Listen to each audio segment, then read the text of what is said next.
Every day I'm shuffling, shuffling. Money my love, malay my yai. Love was so right. My Odima, my ilbes, my chemanga ilken, my lakonga, my bless. My love, malay my yai. Love was so right. My Odima, my ilbes, my chemanga ilken, my lakonga, my bless. Wafuri oe nue lupa nue kua. Fai mai ai au lai, ae ungu ke wha mai mai. Ore pole ua ama kau e whawhia fia mai mai kama. Mai lai ra mai au whika ma whasusu anga i se mai lima. Hands in the air, yeah. Shake your body from the side, yeah. Kick the beat on the ground, spin it all around. Kick your feet up and down, up and down, up and down.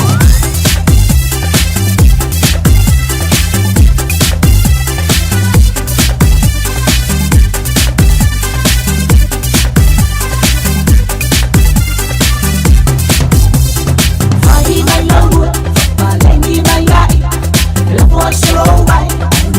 My Odima, my ilbes, my chemanga ilken, my lakonga, my bless. My love, malay my yai. Love was so right. My Odima, my ilbes, my chemanga ilken, my lakonga, my bless. May ang rasta, may luwe may ay kung rasta. Sige mo wasang palok ang follow ako ay mga cheers. Music ako okay, paluwe may ay okay. So live sa mga ang alay luwe may pa-LA. Kung may gumahos, wala nang nilay kung kamatag. Aluyay, awag sa mga mag. Kung may gumahos, wala nang nilay kung kapabalik. Alway kaya, aliluwe kaya lang siya.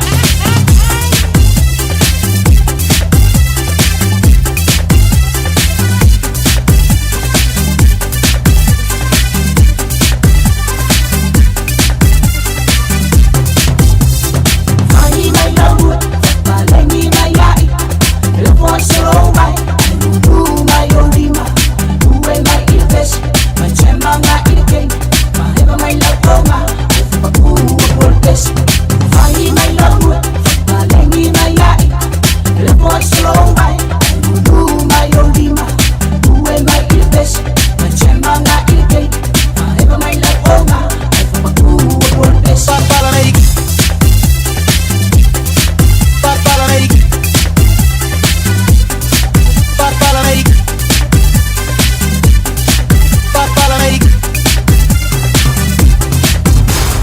DJ. Every day I'm shuffling, shuffling.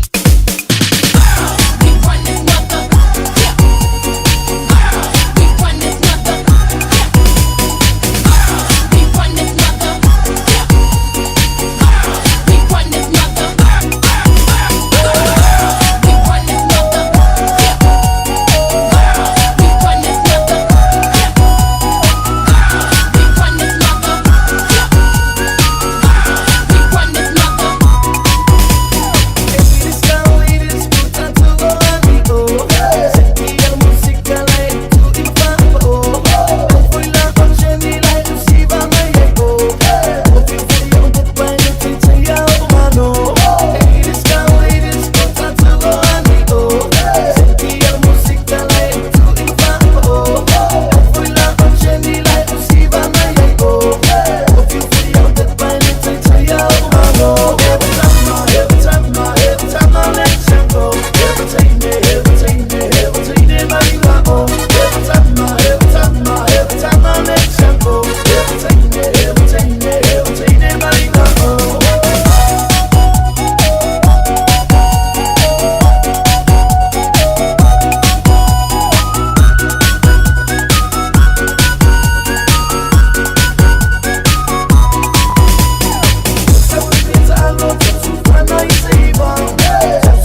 Lawa tula mai le tātou taimi le wati le nei whaiwanga la fia lua sifulu ma le tasi minute le o te aile tu la eono. Ia e fia ma whailo atu. Ia ma whaatalo whātu le nei whaiwanga la fia le tātou atinu. Malo le se fumanuia. Malo fu le tawa tai fia amngaluenga peo na ye tātou le o ngātu tono le nei vaiaso. Ia le lo whamaranga le lei o le tua mwhana te ina mailo tu se fumanuia. Ia le ngata fu ilo so manta wola mo le whaawawina. O fe amunga luenga pi ona masani ye tātou. Malo le usu, malo fo le malo losi fe amunga luenga ia pi ona ye tātou le amatanga o le neiva yaso ia si ho mai lava fo i le fai unga o le neiva yaso ia pe a tātou maulia tu iai i se ola ma se malosi mai le atua. O i la tau fa pena ona fa sauli ma amatalia fe amunga luenga o le neia fiafi ia wai o le neia tunu ia fa pena ia onanga.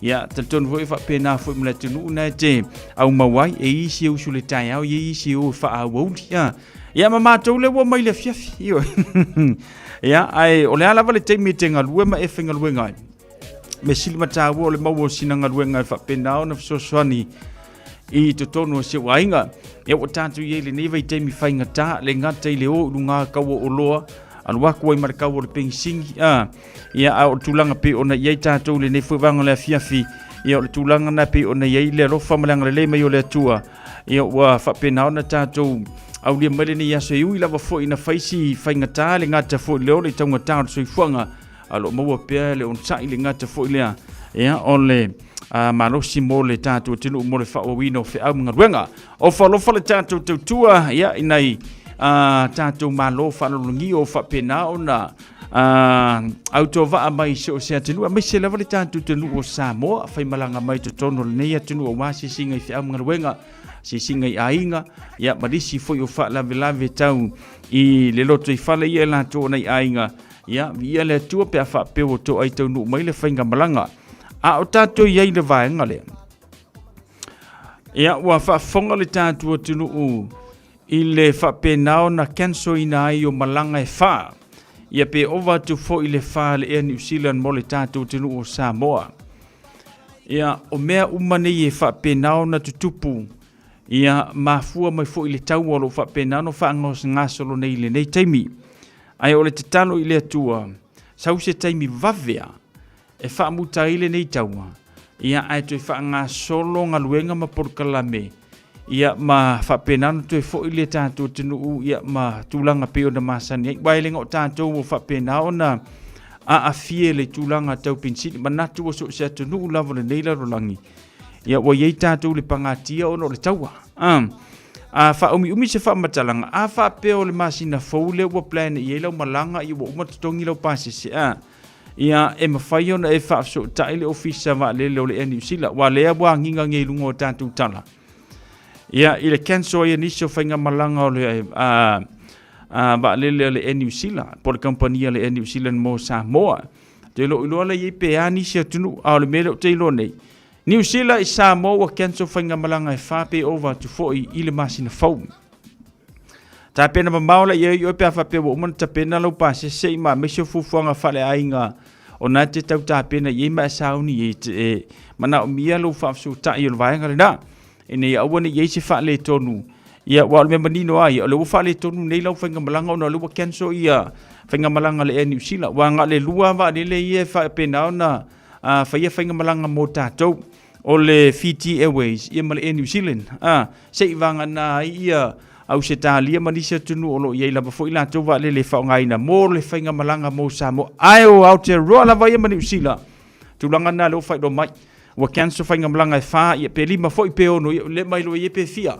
ia mo le tātou tunu o Samoa ia e wha te taulava fo i ono o whaisi taunga tāo le penisini ia ai wa e kula vanga le ele wefle malanga ma le kulanga le la alu e ukul penisini ka ke le lo pe fia se kingo i kupe ku mo le va le ia fuafua ia i pa se se ua umana tutongi ia o inala i lo ai le resort o le whaatanu ina o whainga malanga male le whaatanu ina o whainga malanga le la ua sau tātou nisu ma tala ile nei fuiwa yaso ia na ova le wha ia whainga malanga ia o le whapena ona canso ina mo New Zealand mo Samoa ile masina fok tapin pena ia i ope a whapeo umana na tongi lo pa sese ia manisio fufuanga na iau ainga mo le vai yaso fau Nisi vaenga pe ona titilo te tatu report le vaenga le afia lo ia se fete na inga.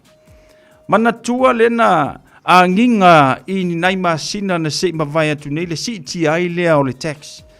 Ia I totono le tatu tunu o Samoa le tatu malai va lele. I le se lau valu se fulu tana. E o mai la le teimile nei ono ia se fete na inga o le vaenga le na. Ono lewa maua. O le se lau valu se fulu tana, au lua se lau valu se fulu tana. E maningo le vaenga le na pe afa pe te taunu I Samoa, se taimi lata mai. Se vai po le ale tu ai ngā taxi e ke kakongia.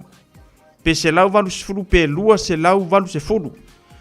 O le tatou foi lea matanga luenga po le ofisa malai valele. O fai a foi asi tele o latou lako era ia nga fai. Kalua ngei le nga si kiele kau o le paka. Umanga si kia kau o le paka, ka paka. Ia toe fai e male latou vaenga na o le tau fia o taavale. Ia masu e totono o taavale ma ato tangata fai malanga. Masalo na tu te malam lamar vaenga le na. Pe yo le tausanga na se mavai atu nina tupu le vaenga le na. Ai whaftai le whainga maro le na vai te misa vave o na tau fia. Ia onga ele o talafia ngai na vaenga matu maanga ia mai se yo le malanga atu o tātou I nei ma Australia ma Amerika. Ia. A le lana a nginga ele ima mau atu nei. Le si ti ai leo le taxi mo le tangata malanga. Ile se lau valu se furu ia ono li se fufuanga pe ona iai. Ai, o le vai aso na se mawai atu nei, a toi ma le vai aso le nei, sa au fai tau e si ripoti, I fete na inga nei, ile se lau valu se furu, ai ua lua se lau valu se furu, se iai la se teimi e tue whamanino ile vaenga le na, ia onga ua lua tau ia tau mai, ia maua e male mele na o le mauti noa po le atonu le tu ai ngā tupe whapena tu toni le tangata malanga, maua o mai moluka le fiaru. Si le roka alu I Iran kusape whaile kawai o ka ke aru e pe ngā Iran. Au le mera le wa ye ka ko sambunta. Ma ka ukia le kulanga le o whaelo mai. E le mauti noa la le tau le na lua se lau valu se fulu. Pau me le ilo tatou. O le se lau valu se fulu. Ange kia wa ye se era fo ile le whai whera wari ia ilma le valele. O na au leo le tau le na lua se lau valu se fulu. Ele ye se whaalinga mai le malo. E lua se lau varu sefulu, pau mele na tatou lua, o se lau varu sefulu. Ia, se tatou tulu mata ia fole na vaenga po lale mea sao, ia fsoswani mo kakou, ava ame o le panga kia kakou, le kau le peisingi, mara lunga kau soifuanga, ako kasi ia nge lunga ngei mea. Lua suriva miru tau tele tulai ono.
Fianga mai anu malo mana vaenga mo le tata porkalame le nei foi vanga la fiafi ma le tautua le radio Samoa Sfli mai vitolo amo.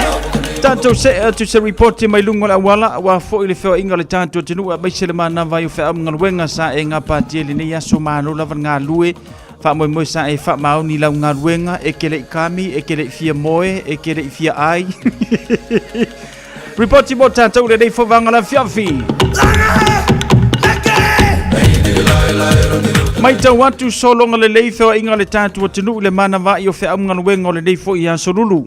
A whapea le te malanga mai le tātua malaiva lele mangele mai tau watu nga o le saula vai le malaiva lele pasi mai le rana pautinga ia inga ngai whaisi po loka la ikiki ar vaenga le na ai o lo flow lava lalo le tātua wala. Vanga nai le ngai mai ai mātou nei manu kau ia wha ngā solo atu i manu raua. Takanini papakura po loka la vaenga le namba ngai e tuai ia I pukikohe ia manisi vaenga o tūlanta latani le nā fwoi itu ia o lo whaisina poloka la ititi o le nei fwoi ia fiafi. Au tatu iei lapa fwoi lungo le moto wei a ngai atu I le vaenga le nā I le wes ia le meita watu ai e tele I la asia le tatu tano alfa tui nai maioro wha ngā sono atu lunga hiospo rau wha pe nā fwoi te ibirangi ia o lo solonga le leifeo inga tatu ta vale le whai tū le nā. Pasi atu la vaenga le nai New Lean le ngata fo lea Kelston ia malanga ia tu Glen Eden ia faisi anga fo le leifeo inga tatu ta vale ina le ise poloko ia o lo solonga le leivanga nai ia vaenga lo fapena ona ia ia awala lo fapena ona fatunu ina lo na fa le leia ia o na yele nei poloka laiti le vaenga na I lungo le tanto wala lo papa fanga solo atu North Shore Beach Heaven fanga solo atu le vaenga le na Remuera ia le ngata fo lea takapuna leva ia tu ia nga fo seki mele blanga tu na inase vanga na lungo le tanto wala papa ia alwalu le mu le mai te watu faisina mano sul savili na fo fa itu ai o lo solo nga le leifeo inga le tanto tinu ole off ramle anga ia tu me Wellington fanga solo tu na Penrose le ngata fo lea Glen Innes ia o na shiva pa kapauna le vanga le failo mai lo faisi polo kala titi ia ai o lo solonga le leifeo inga tatu o wala le ngata fo le fo inga le tatu tiru ile nei fo vanga la fiafi fautuanga mo tatu fai le mulo sa ia le ngata fo le mantua lo sanga le mu ia matulanga pe o nei le tatu mo lisa on sa fa tampula ina ia markulanga fa le ongi e ka ngofia le ava manosi au e tango fo yulo le tavale ia pe a e tango fo le fo yulo le tavale ma isa vai paipa o vai paipa le lenga malosi lo tino malam la mai yo maka ia mamai mo lo loto mamai mo lo nganga au ngaki alu lungal awala le se me la ite fu le si ave tavale ku sa uma o ma si vanga nga yo ruma o au tafa mau tu ka ko manga va uma se vanga nga ka ngausu le ka ka nga ko ma ko wo fak Ora ngai ko manga va uma masivanga na report ila na mo tatou le nei fo vanga la fiafi male tautua le radio Samoa Sflima iva tolo amo male tatou porkalame musika mole mana vongaruenga lungo le tatou YouTube channel fatalo fatu sina leo malo le seifo maruia the man Peter's Towers mano Peter Fatel fata simile nei fo vanga la fiafi Lotto TK fatalo fatu my point England Glen Innes Christina Tonu Wassa Malor si Fumruia te Vinci Leonard ya Fatel fata simai Ashley bupe mai hai ki ora malo Ashley lo fatu mo lo ma down Fatel fata simile ni fiafi professor me lo la mane ai Simeona Sunema asuena Malor si Fumruia Fatel fata simai le ulua ya lilu isa fuimono ayu talava falava malo la via tu ne tanto paanga ya le mafuta mai ile nei fuvango le fiafi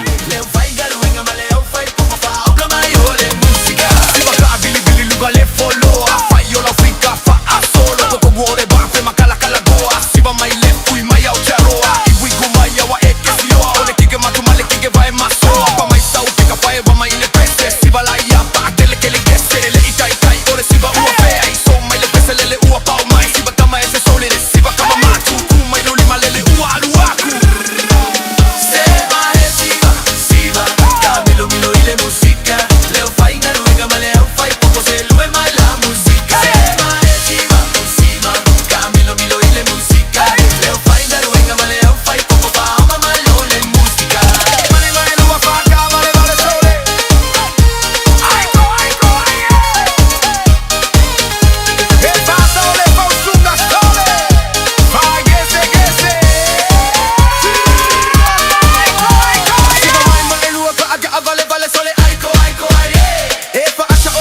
nga sole fa agese gese ai ko yeah.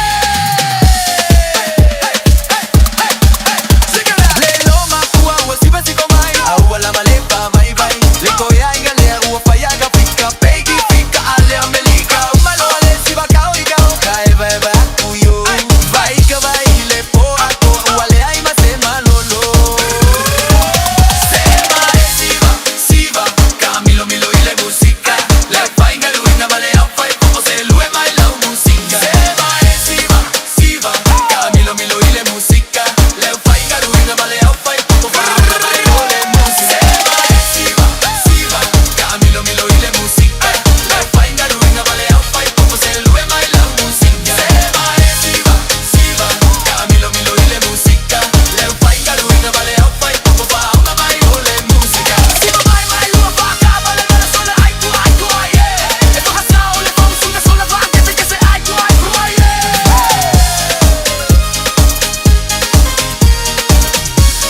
Elena, onai musika mo le mana vonga luenga le tatu atinu le ne fovanga la fiafi fatalo fatu ya fa fawina tanielu talo fauso fa tele fata simaile ni ya fiafi. Olo pea le mafuta mai lunga le tanto YouTube channel so ifo manuia olo pea alo fatu mo maso ainga fa tele fata simai ina ua lus fulu minuto na tale o leitu life tu.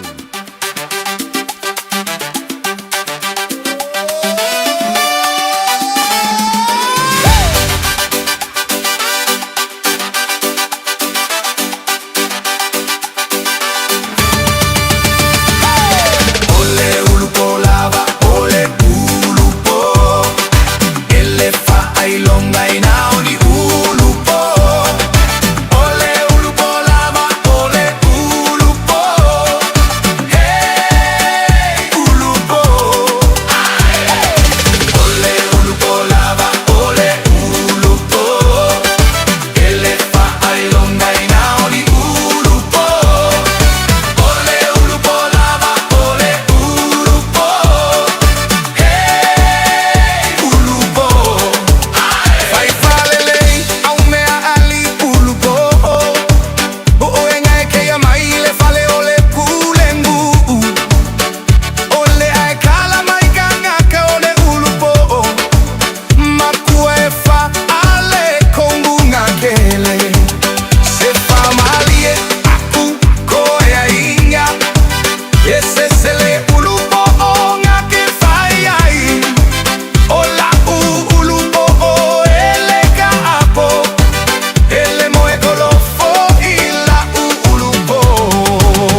Nga ina uni ulupo Ole ulupo lava Ole ulupo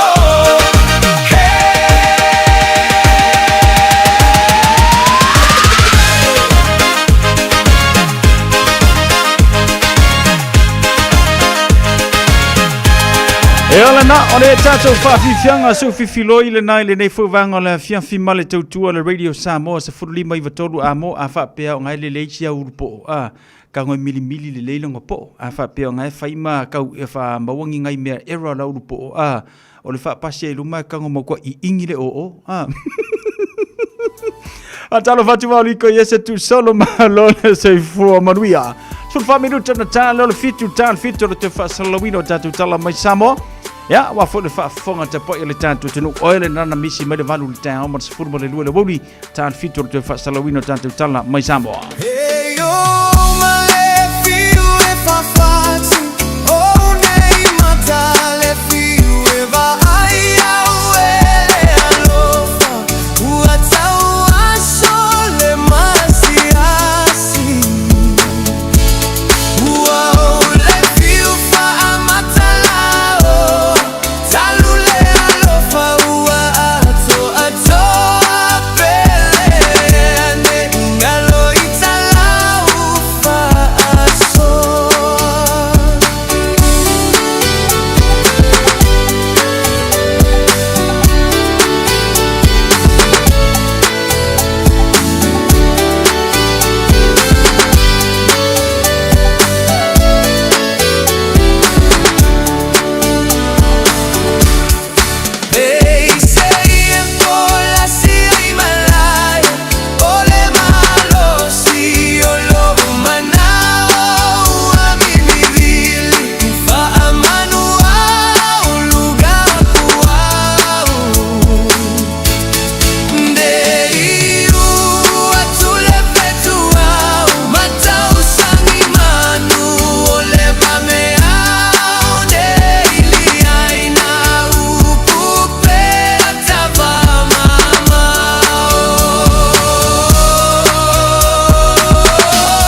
Tantiana Madisina Fatunga Mota Tole le Puvangla Fiafi.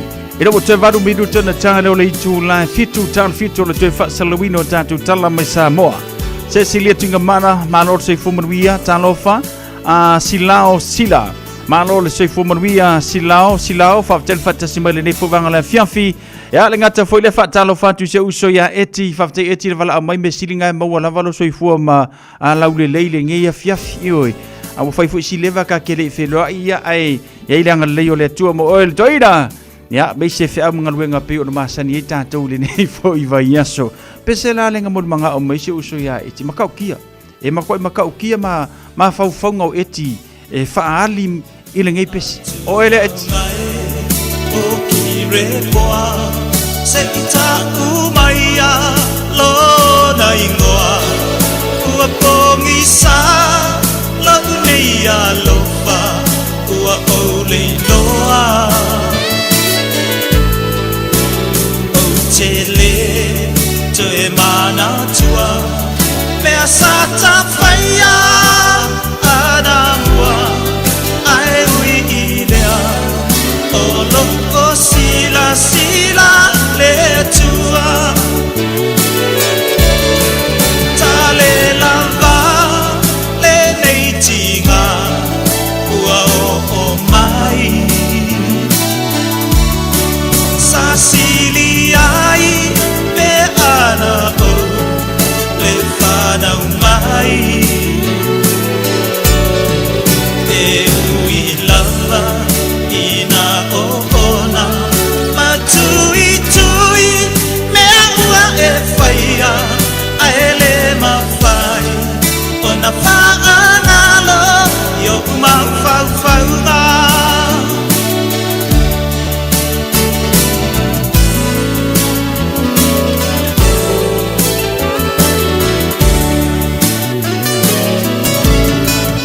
wale mafai elo utino ona tatali lo neia lofa ai se panga uata fia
Benino Samoa marisino fatunga mo tātou le nei fui vanga o le fiafi.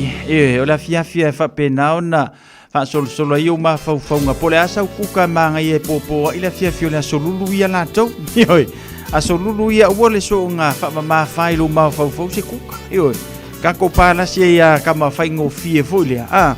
Ia, e ke wameala i fui ki aru ke whaingarua. O le pese na mod mana o mai ai se uso ia eti. Mo me o sa o pela uta vale le tu fale e ele nei foi vanga le fia mata ngo fia o tato iai ya o ne sui ai o ma fau ina ua ruaku le pese sa e mo miti ai ya ma to se ai le me alwa nga yele uta vale ai o tale fitu le nei fia alo fatu eti man via o me ngala fai man via tele nei vanga la fia Peter Towers alo fatu so Cecilia tuinga mala le urua ia lii ma roso i fu manuia Christina Tanuvasa ya le ngata fo lea fatalo fantu ia silao fitu ono luono fatel fatasi mai silao vauliko yese tu solo ma roso i fu manuia olo pea i lungo le tatu YouTube channel so i fu manuia olo pea fatel fatasi mai le ngata fo lea fa wina tanielu ma roso i fu manuia Simeona Suena so i fu manuia Simeona fa tele fantasy mai le ne fu vanga na fiafi ia male tanto por kalame mai se ole tu radio Samoa flima iva tolu ama watal fitu tala mai Samoa talo va Samoa wa ule ne yo kas futialu awal suia ngila wa ule kio aeva eva mai ile se fudu lima iva kolu radio Samoa bevela Usimaya lau whaafofonga o le whaapoponga fo ele nei o talafau mai Samoa. Awina sa mai mo oe e lau leiti o whalongolongo le Radio Samoa. Tasilima iwa tolu amo. O ngā tutonu le nei vai aso o tātou whero ai fo i mafuta whaatalofa lo tātou utano i au Usimaya lau whaafonga. O mōria se tama i tai ngalua o se tusitala. Mō le nusi pepa le Samoa Observer e mafua i se tala na ia tusia ma whaasara lau le nusi pepa. I le aso lua se furu o Februari o le tausanga nei. Ma sa ta ua i le ave o se lapata i ngā leo i ni alo tama, o le fionga i le pāle mia sa malanga i se ta vale a leo. O le lipoti fo i le ana whaelo ai, o le mafua anga leo le si ti atu, e ngalua i le ofisa o leo i faleata o se leo sinia, sa va ia le vaenga o ta vale afi le ofisa autu i pia. O le mafua anga leo le tangi ua whaulu i leo i le mau e whapea i se ma le sa o le tala na tusia le tama i tai tu stala, ma ua a fia i le tūlanga tau le leia, o e na tā ua i le lipoti lea na whaasara lau. Wa whailoa mai le tama i tai tu stala o le tai au le asolua o le dei vai aso, na loka ma tau fia i o ia i le vai ngā leo, mo le umi e lua i tū la, ma sa toi te talai i tua, ina ua mai au na whaia o na morianga. Wa ia whailoa mai fo i o le asolua se furuvalu o le masina fōua a perila, e vala a wailo na morianga i lumo le whaam sinonga whai tūmalo.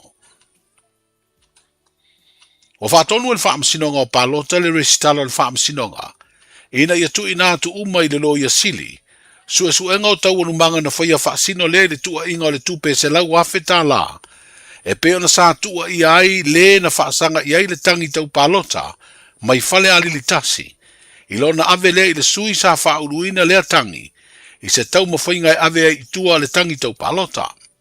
E peo na si la fia, o suenga na whaia le whaam sinonga na tu ina atu ai se talanoanga, na pue le telefoni na whailo ai, le tau limaina i le na whauruina le tangi o lea tupe. O le loia sili o le asila sila ia suenga, ma whaia se whaata tau tāna whengai, i se ngai o inga whaale tu la fono e ao na whaatino. O le isi o ngā luenga wa tu ina atu le whaam sinonga i le loia sili, o le sila le le soli tu la fono o le mingau i le whaam sinonga, po le contempt of court, e whaasino lea i mori mau e le i o atu, i le teimi na e ai mori anga o lea tangi tau palota. Ai mai se, na whaia fo i le polo inga le whaam sinonga, ina ia o atu ia mori mau, ai la tau te le i usita ia. O stasi o vaenga wetu ina atu fo i le loia sili mo sana i lo ilonga tala whengai, o tala matua inga na whaatutu i le whaam sinonga o whaanga solo na ngā luenga, i le tong fiai o le tangi tau palota, mai whale ali li tasi. O wha maoni le morianga e tasi o le whai o se ngai o inga wha ala tua. I le wha moe moe wha to sina ai se tangata palota. Na wha o ngā ai se tino i tupe se lau lima se furu tā la. Ma ua tau nuu ai le wha masinonga o whai ngā palota ile na wha ai unga. E solo ia ma wha lea o ngā ina le no foa. O le tu malo wha palota o whale alili tasi. Lea na whiriwhiria i ai lea fio ngā toe lupe maui au tele paumuri nuku o ne semo. Sa tau veina le tofi min star le kāpeneta. Ma le tasi o tofi o le sui pā le mia leo le malo. O le asolua na fonga ina ai lea wha ai unga o le wha masinonga. Na tau veina le fionga le wha masino sili. Le fionga sa tiu simativa perese. Ma le fionga le wha masinonga bawalunga. Le sunga ia lei a tau o le sa Daryl Clark. O ta pena i nei le li poti le wha masinonga o palota. E tu ina atu i le fonga fitalai o le pā le mene. E longo ina ai le tau nuunga o lea tangi o le palota. Ia maa le tau o lunga fo i leo ma ta upu uma. E mafua mai morianga o whainga soli tu la fono. A o wha ngā solo tā penanga o le palota tele o le tātu o tunu u lea na whaia. Ia au kuso o le tau sanga ua mawai. O le aso fitu o le masina fōua a perila wa toi tolo i aile wala aunga o le tangi. O tua inga o le whaia leo tala tau wha leanga ua whaina aile tūlanga tau le leia. O le minstawa onga maanga nuu. Leo lo moli ai le teitai o le vaenga e pui pui a ia te tau tangata. Le sunga atu i la epa lupe soli aisa i lele malia lea ngoi. O le asolua le neiva i aso na vala awai mo le te mua lea mata ubu tau wha masinonga. I lumo le wha masinonga wha i tū malo. Peitai e le i mai o na wha mautu mori a ngā leo. Ma ua tali ai le tālo sanga i toi tōro pō mo se lua va i aso.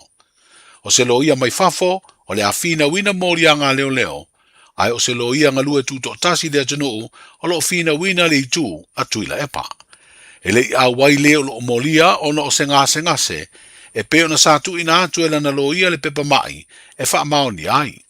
Peitai o le isi vala aunga o so ai, e te tau o no o atu o ia i lumo le wha masinonga. O le aso lua, le aso fitu leo a pelila pe a mai a le aso malo lo le e seta i le aso ngafua, e to e vala au wai lumo le tamai te i wha masino, le fionga la la toa ro sela papali i le nei mata upu. O le teitai o le tātou malo le fionga i le pāle mia na amata mea i le whaiola na suenga po le test. Ina ua tatala le whaio ia suenga, e sa idi ei tangata whainga luenga uma le malo, po lātou tangofia na koti po fuala au whasaina. Wa whailoa le komisi e pūlea tangata whainga luenga le malo i lana upenga ta whailangi. O le asolua le vai aso nei le whalitali malo le Sheraton i pia. Na whailoa aloa i aile amataina o lea ngā luenga. Lea na mua ai le suenga le pāle mia, le sunga la aulia le mali atoa le uatea polate i fosi. O tangata whainga luenga mai le nofuanga tu tonu, o suenga whaasai nisi, o loo whaatino ina lea ngā luenga, lea sueina umai tangata whainga luenga le malo e au fiai, masui su fono le pāle mene. Stasi leo la sanga taua, i le tau mawhainga le malo e tafi e sea, ma tau fia le whaonga ina o fuala au whaasaina, e peo na iei fo i ma le whaalau i loa, ale mta ngā luenga o leo, leo wa mai a fo i o na wha i loa lana whainga whaavai, e su e nā i alii mta mai tai leo. Tala i o leo ngā tonu al vai aso, wheilo i pea, soifua. Radio Samoa, tasilima i batolu, amo. Radio Samoa. Tasilima i batolu.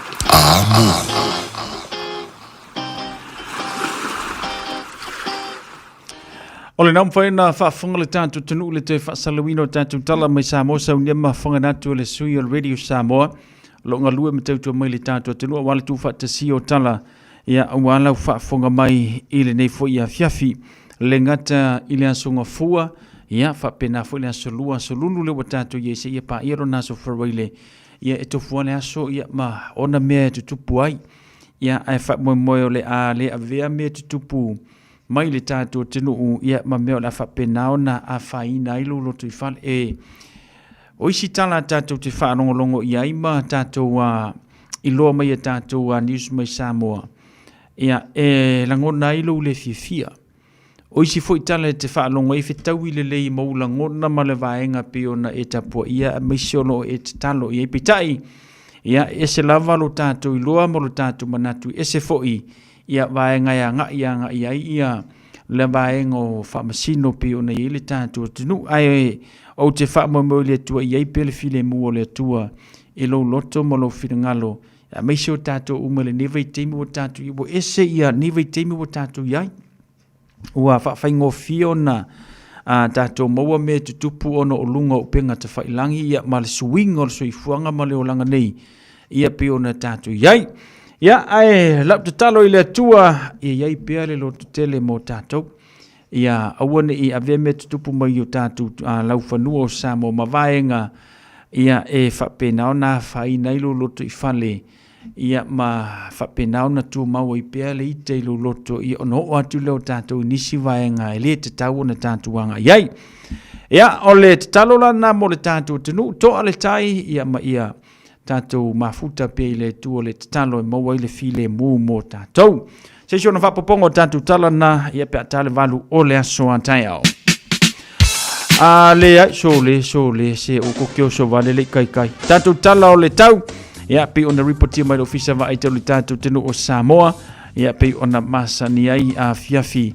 Ia whapenei lona tue whasaluina. Ma le tātou porkalame pe ona masani ai. Tala ia o le nei fo ia fiafi le ngata fo ilea.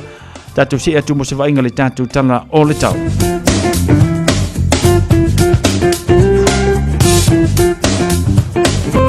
Luas furu te kiri lona maruru whaturanga ina mo tātou le wai e tātou le nei fuwanga le fiafi. To ulu nei te munga mo tātou le so whamoe ia ole a whapena o na marulosi le te munga inisio taimi. Whaasolo atu i le vai aso fau o la pata inga na mo tātou le nei fuwanga le fiafi. Ai ole tau mo tātou le so langi leita e ona iei nei pua oa na a fia le talo le tau mo tātou. To ulu nei te munga la iti mo tātou a fia le talo le tau mo tātou le nei fuwanga le fiafi. Anso antai le whamawina la whapena fo na langi lei pe tai la te ulu wa vasolene ti munga iniso vaenga o le tātou tenu sifuru malvalu lona malu lua sifuru malfalo na mafanfana pe o na iai. Whangasalo atu tātou i le aso Friday lua sifuru maletolu sifuru malelima lona malu pe o na iai. Ia matulanga le tau pe o na ripotia mai mo tātou i le nei fuvanga o le fiafi. Sauni sa whenga mlanga mo le tātou tunu o Samoa palasi mai lona vevela whaatulangaina. Luas furu malavalu te keri, luas furu malelima. Lona mawalalo, tu mau pia lapata inga o timunga mala losi a afia ili tātou tunu o Samoa le ngata fo ilea. Ia o ni matangi ma le tofa tautau nisio vaenga.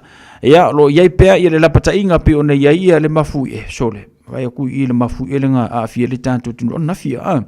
Ia faisi ma losi fitu testi maleono. Ia le vai atu ia le whapena ona i tātou le tātou earthquake ni le ngā afia le tātou tunu masalo le umi se teimi ia le malo sinapi ona iai sauri la sa whenga malanga mo Samoa tulanga na le tau mo tātou i le nei fo ia sorulu pi ona iai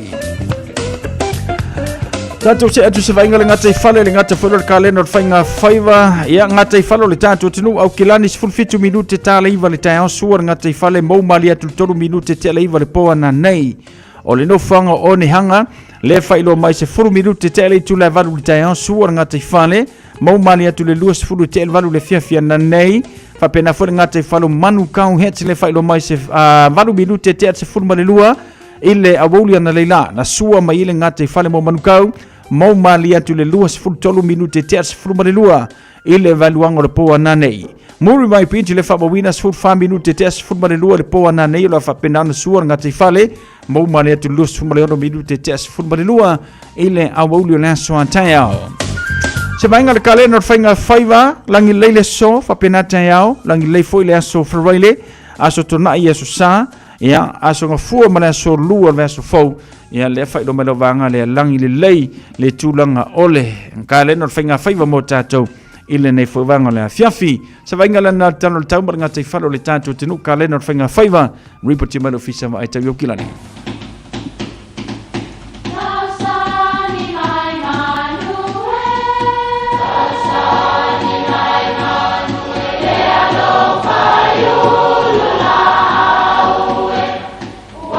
e o whanga manu i ululu o la au awa e whawhanga i funga o la au a o le tangata e whawhanga i upu matala. O le mawhileo o alanga upu mamuanga ngana Samoa maona whaapongai e a fua ilo na sio mianga. O lona le asao i le whaatufunganga o le iloa wha le aso, mai le tautua se ia o ina pule. O alanga upu mamuanga ngana, ua lanto mamanuina le tō whamanino a Samoa, mana tua foi, e tāo fitau muli le atunu. O le mawaenga nei le vasaloloa. O upu nei e whaapele tala o upu a mali e toa na whaafetai ai i atui manua ina ua whaamawai atu. O le a fo i Samoa. Tui manu ai. O le a au fo i Samoa i lo vai whanua. Se ua malie lau teu whaatupu ma lau whaatamali. O lau manu Samoa i le toa. O lau ia santaa i le vasaloloa. Ai a lau talo santu to i le fusiloa. Se ua tamalie i lau pule whasoa. O le au fo i Samoa. Malo uvaa ua ngoto yoa. O upu e mamoli ai le malie anto o toa le loto o na o se faa loa longa ua maua lunga. E masani o na faa o ngā e whailaunga ia po tamali i ia po so se tangata lava. E faa matala ai le loto malie o na o piunga ma te unga faa tupu ua to i ai i lantou. Ioe lo upauloe ma so umalua papa. Ua matau tu ia le ainga nei i au te unga, ua tau tupu tau tamali. Leo ua fatalunga, fatalalo. O le malie o le loto e pei o la mali e toa i atu i manua, ina o le a foi mali e toa i o na vai whanua na whapeane ai. Tui manu ai o lau manu sa taa i le pai loa ma lau ia na i le vasala loa ai a lau talo na i tō i le fusi loa. O le a au foi ma lo vaa ua ngoto ioa. Ua whapena se langona o le ainga nei. Whawhetai teu. Ia manuia lau whasonga i nei aso Samoa. Radio Samoa. Taslima ivatolu. Amo.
sufonga malia le nal mato foi pese ia mai se mato e kalesia e fakasai loi mato a Paula ta walunga toile tautua le tofa siava tuipea atonio mo le tato por kalamelena ia o le va filfilio Samoa po le maufa samomoni ile nei fuvanga la fiafisation no fa poponga ile aswa taiao.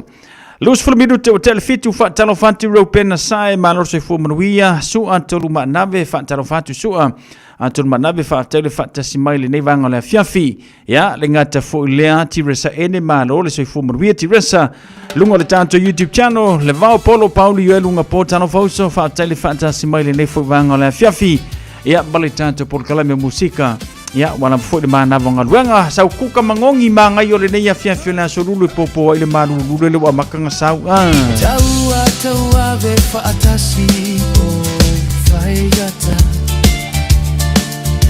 fagalo nei mafauga be aisea le alofana ve ale mataua fa avai Oneiwa avea mateua mamai Amma vai o timuga Uala gilele Te aise le pogisa Nailo meuma Oni asu alele O asu amasei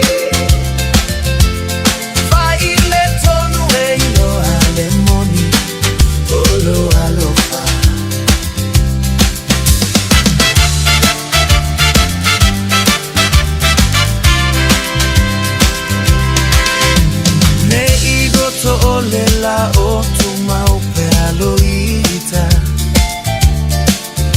Le alo famoni le fa pena o na uiga Le nei la lo lagi u atumu i fa o sosoga Ia te pataula i taunu o manaoga Amma vai o timuga Uala gilelei Te aise le pogisa Nailo mea uma Oni asu alelei O asu amasei Fai le tonu e ilo alemoni O lo alofa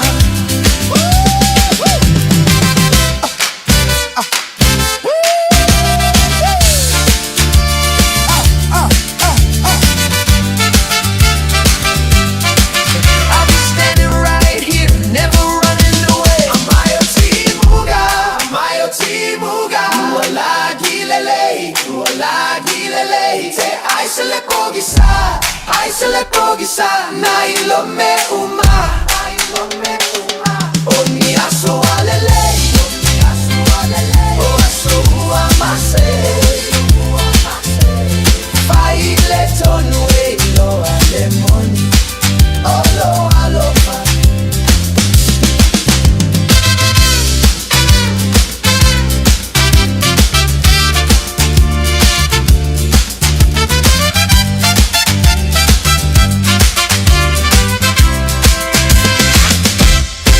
Fai nei o na whaatau wantu tō papa le Digicel I lunga o le upenga ta wha ilangi a le ClickX Pacific. E ma fai fo i o na lafo eise leni I le MyCash a le Digicel I Samoa tō ngā whiti ma varuatu I le na o le 5 tā la. E le leile reiti aso taitasi ma e fai ngō fia fo i o na e listalai. Asisiane I le clickx.com e lafo aisau top up a le Digicel. Pe lafo I fo i sau tupe I le MyCash a le Digicel Samoa tō ngā whiti ma varuatu. Morisi whamtalanga vla au le olua tasi lima ono tolu tolu fafa. Olua tasi lima ono tolu tolu fafa. O fia maua sau ta avale po sau piki apu. Ai tongi ta iwa yaso, lua va yaso. Pe ta imasina, o le sleek cars o le a maua ai le fisosoani. Ua ta pena le au whainga ruenga a le sleek cars mo oi malo a inga. Aua e te popole I se mea e tasi. Te tala fitu aso, mai le sifulu I le tai au, anga I le afo le ono le afiafi. Tele la lai au kilani I saute, vili mai loa I le olua tasi, tasi fa, fitu lua selau. Po ole o lua o, fa lima lima, tasi lima lima tasi. Hey, don't be that guy or that auntie ignoring a sore throat. This isn't just some drinks and lemon tea in your sweet situation. Untreated sore throats can lead to rheumatic fever. Nobody wants that for their family, eh? Go get your Pepe's sore throats checked at your GP, school nurse, or pharmacy. It's quick, easy, and most importantly, free. So come on, whānau. This summer, take care of your tamariki. Get it checked and get it treated. For more info, hit us up on socials at Stop Sore Throats or visit stopsorethroats.nz. Leo tula mele tatu temi le wanti le nei fuwanga la fiafi male tau tua le Radio Samoa se fulu lima iwa tolu amo luas fulono minute lewa te aile tu la fitu mai ale tanto pese lea i ona tatana leo le tanto leina ya pe o masani ai ia tanto porkalame ia o whamanianga les whanau na soifua da whapela so luas fulu male lima le nei o mati lua olu ono lua so soifua ia nga e wala au maila ia le whamanuia lua so whanau ile nei foi ya fiafi fatalo fatu peta pen solo i lunga le tanto YouTube channel ma ro se fu maria ya me silo na maria e malainga fa tele fantasy mai ile tanto por clambe le nei foi ya fiafi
Fatalo fantu le tanto por kala me lunga le tanto YouTube channel ya peta pe solo fa tel fa tasi mai peta le ngata fo le shio lo tasi fitu fa lunga le tanto YouTube ma lo se fu manuia a mata vonga se fu manuia lunga le tanto YouTube channel lo fantu fa tel fa tasi mai ya fa mo fo lo manuia o ma se wainga ya ile nei fu vanga ole a fiafi wa fa fitu fa miango nas fa namla so fua Tolu fitu tasilima i tolu le tanto leina ua atu tolu fitu tasilima i tolu ia mfai vona fa se mai lungo le tanto Facebook page ma le tanto YouTube channel ia le ngata foi lo le tanto email le on air at radiosamoa.co.nz maule le il famlianga las fanau mala so fua tanto leina ua tala tu mo ile nei ia fiafi tolu fitu tasilima i tolu mo le famlianga las fanau le so luas fululima mati lu o luono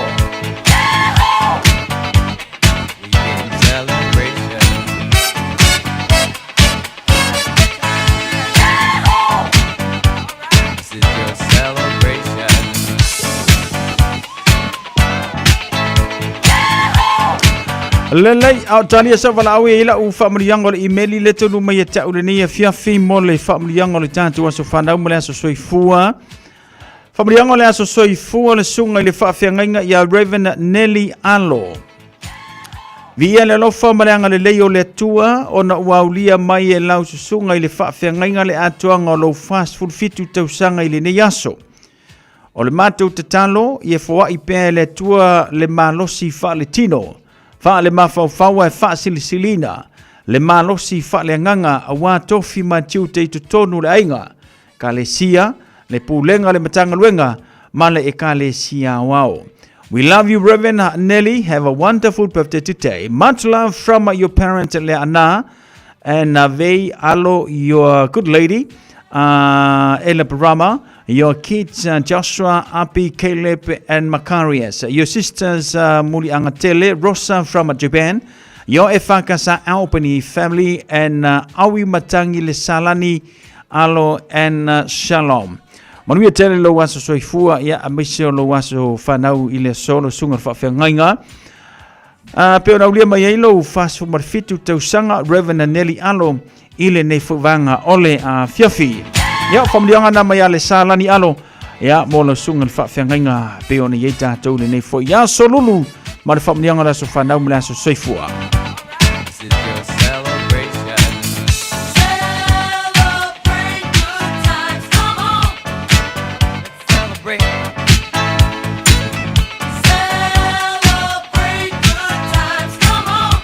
Olo ano po no pe le tanto leina mo e pe fa pe le solo wa so fa na ne se kone lo toe ai se o sa ilia tu pe se tanto familianga la so fa na la so soifu e lisi tulia ya e le tanto imeli pe yo no fo mo le familianga ya olo wa so fa na le nei fo vanga le fiafi aso lu so lima le nei ya pe ona tanto le mai le lo familianga le yo le tua ya ma familianga o tanto wa so fa na le so ya pe afapea o le solo waso fa na mo lo waso soifua lelei mnatu lana paula na le tatu familianga lo tanu mai tau le nei fiafi ya mai le pulenga mla ufingarenga ale radio Samoa se fulu lima i betolo amo manui tele o te waso fa na ale ngata fo le fa pitol familianga mo sunga fa fengainga pe ona ulia mai le solo na so soifua fa so mo fitu tausanga olo utama olo utama sota o ma ile mauta oh yeah le fia fia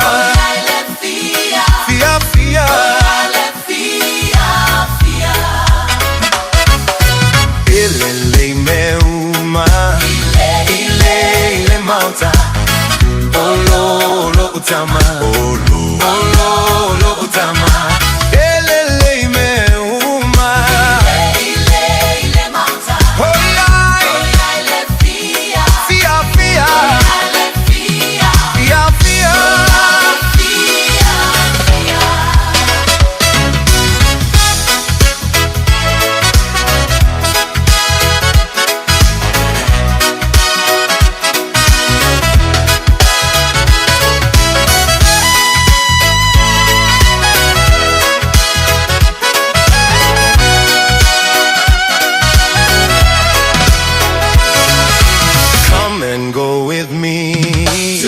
to my father's house,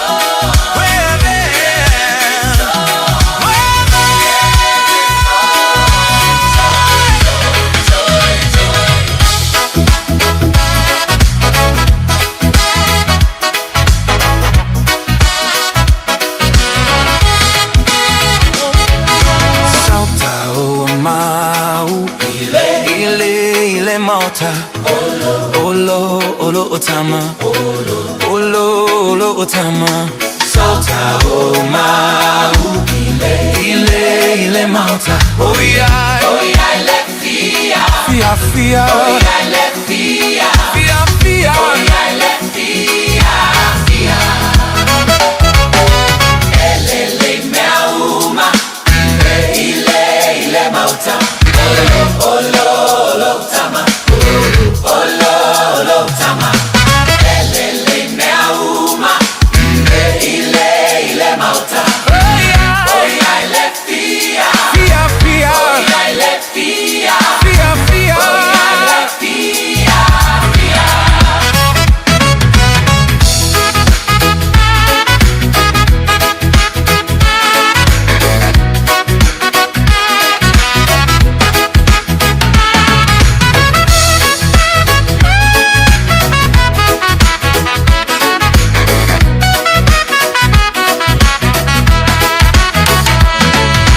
Come and go with me to my father's house. To my father's house. To my father's house. Come and go with things alright. In my father's house. Where there is joy. Where there is joy.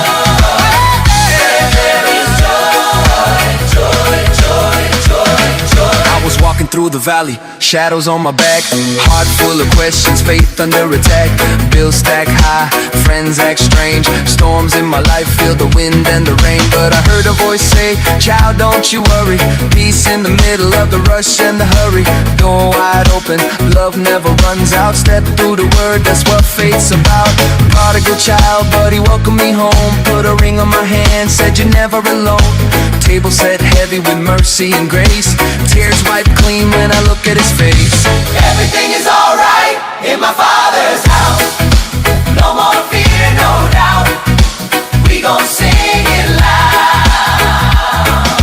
Everything is alright in my father's house.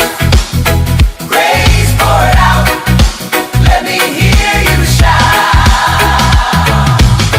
Everything's alright in my father's house. In my father's house. In my father's house. Everything's alright in my father's house. Where there is joy. Where there is joy. Where there is joy. Joy.